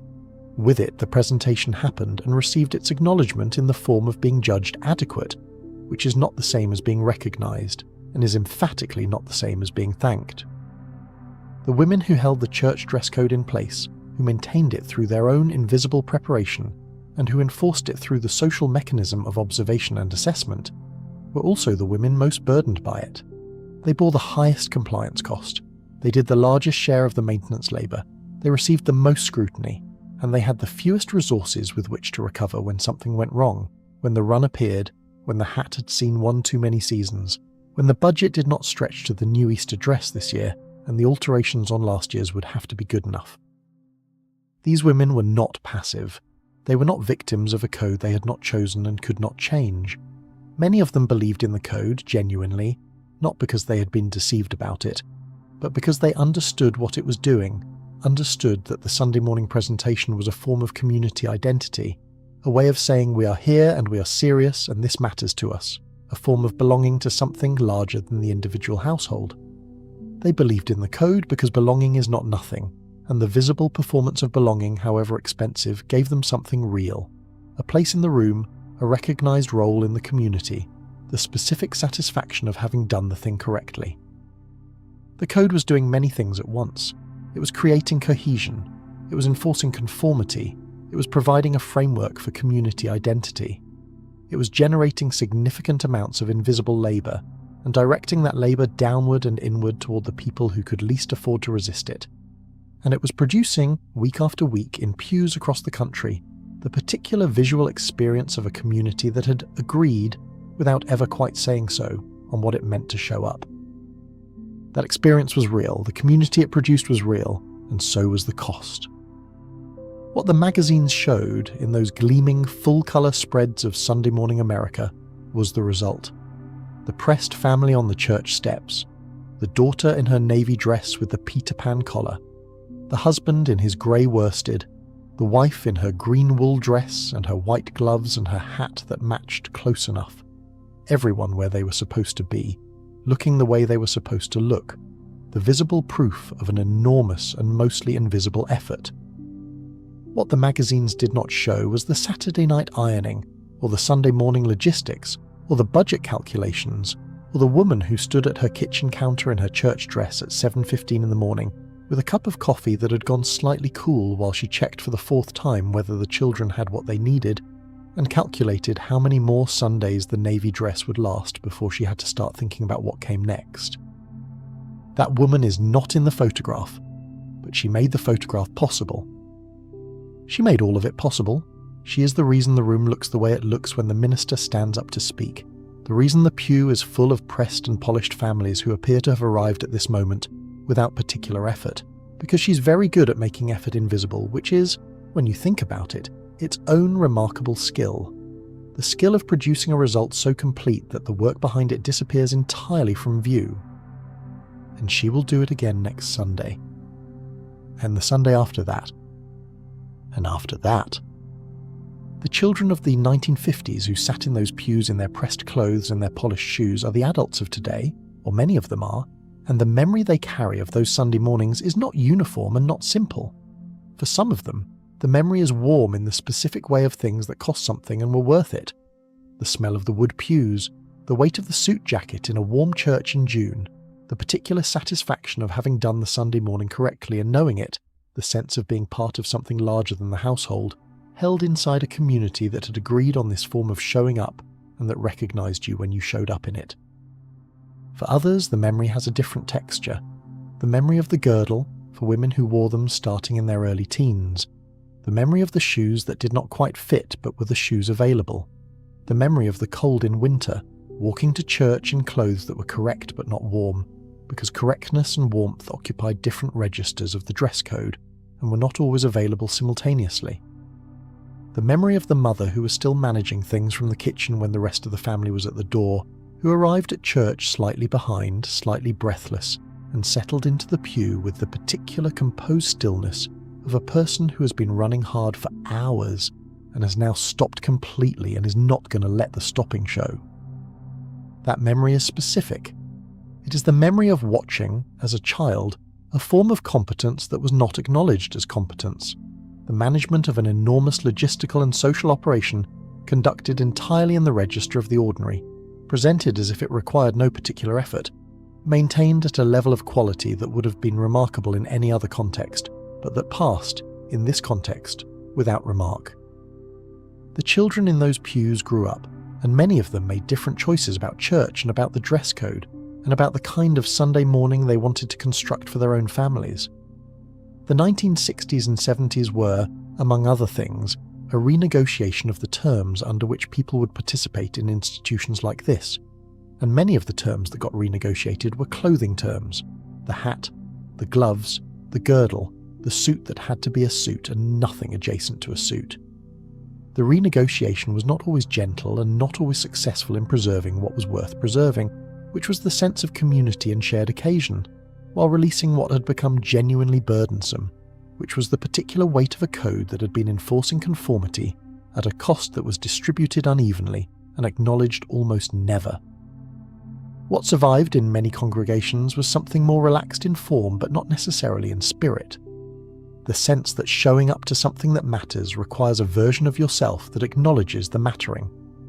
The understanding that appearance in a community context is a form of communication, that what you wear to a significant occasion says something about how you regard the occasion and the people who share it with you. The knowledge, which is very old and very persistent, that care in presentation is a form of respect both for the occasion and for yourself. The hat did not survive, not in most places. The white gloves are almost entirely gone. The seamed stockings were replaced by pantyhose and then by bare legs, and then by a variety of options that would have been genuinely unthinkable at the Harkness Brothers hosiery counter in 1953. The girdle is largely a historical artifact for most women. The suit has softened into a range of acceptable formal wear that would have read, in the most conservative congregations of the post-war decade, as an absence of effort. And yet something of the code persists, not the specific rules, but the instinct behind them, the instinct to show up with care, to acknowledge through dress that this particular morning is not the same as any other morning, to participate visibly in the shared understanding that the occasion warrants more than the minimum. That instinct is older than any dress code. It is in some sense as old as the idea of community itself, the oldest kind of belonging, the kind that says I am here and I am trying and you can see that I am trying, and in that visibility we share something real. If you like the video so far, please leave us a like and a sub. A sub to the channel helps us make more videos for you to watch and keep the channel alive. Oh, and if you'd rather just listen, we're on Spotify too, link in the description. The woman in the green wool dress understood this. The woman behind the hosiery counter understood it too from the other side of the glass. The man in the grey worsted who made the careful calculation at the three-way mirror understood it in his own register. And the children in their press Sunday best, who did not understand it yet in any articulate way but who felt it, who absorbed it through the texture of those mornings, the smell and the weight and the specific quality of a Sunday that was different from every other day, those children carry it still. They carry it in the way they reach for something particular, on a morning that feels like it requires something particular. In the instinct, when a significant occasion arrives, to take a little extra care. In the recognition, which surfaces now and then, that the preparation is part of the experience, that the getting ready is not separate from the occasion it prepares you for but already part of it, already the beginning of the thing you are going to. That is what the 1950s Sunday morning left behind in the people who lived it. Not the specific rules, which were the product of a specific moment and have largely passed with that moment, but the understanding that showing up is not just showing up. It is a practice. It requires attention. It is, when done with full awareness of what it is, a form of devotion to something outside yourself, the community, the occasion, the shared life that holds you, and that you in turn hold up. The ironing on Saturday night was devotion. The curlers were devotion. The 17 minutes at the hosiery counter on the Saturday before Easter, finding the right shade and the right size and confirming the backup pair, were devotion.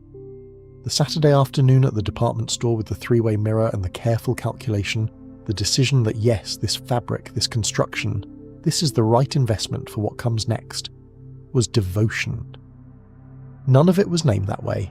None of it was acknowledged in those terms in the moment it was happening, but that is what it was.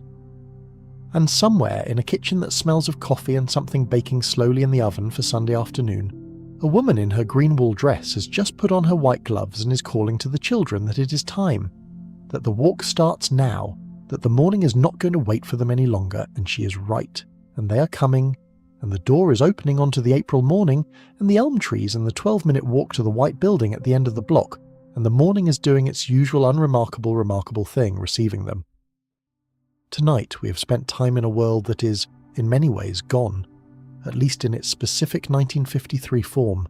The Saturday night ironing and the Sunday morning assembly, and the white gloves and the three-way mirror at the department store and the hosiery counter on the day before Easter.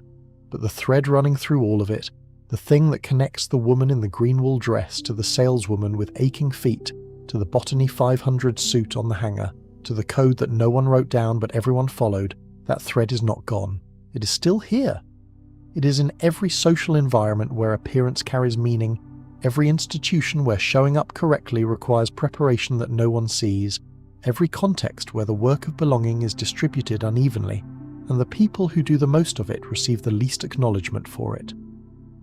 The women of that decade understood something about this that they did not always have words for and rarely had occasion to say out loud.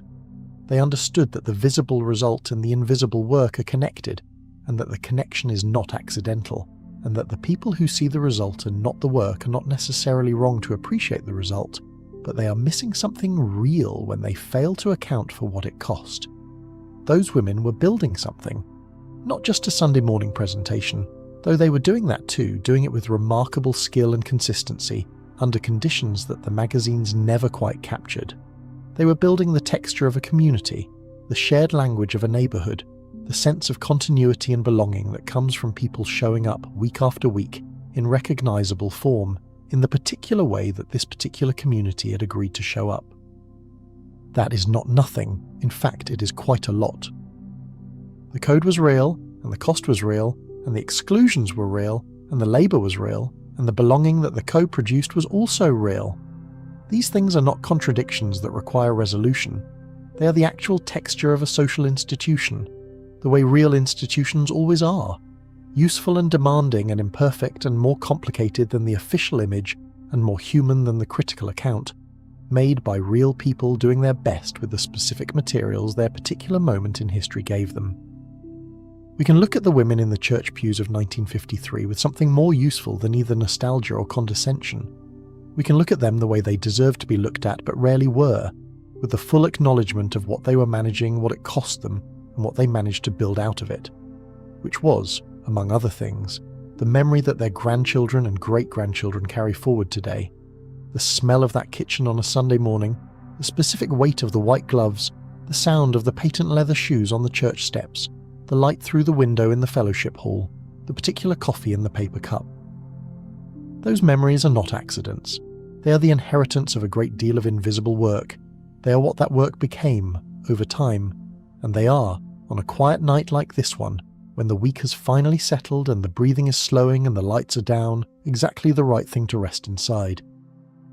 So let the green wool dress hang in the wardrobe, let the oatmeal simmer on the back of the stove for tomorrow, let the curlers do their slow, patient work through the night. Let the patent leather shoes sit by the door, polished and ready, waiting for a morning that is not yet here. Everything is prepared, everything is where it should be. Rest now, the Sunday morning can wait. Where in the world are you watching from? Let me know in the comments, and don't forget to subscribe if you want to see more videos like this. See you on the next one.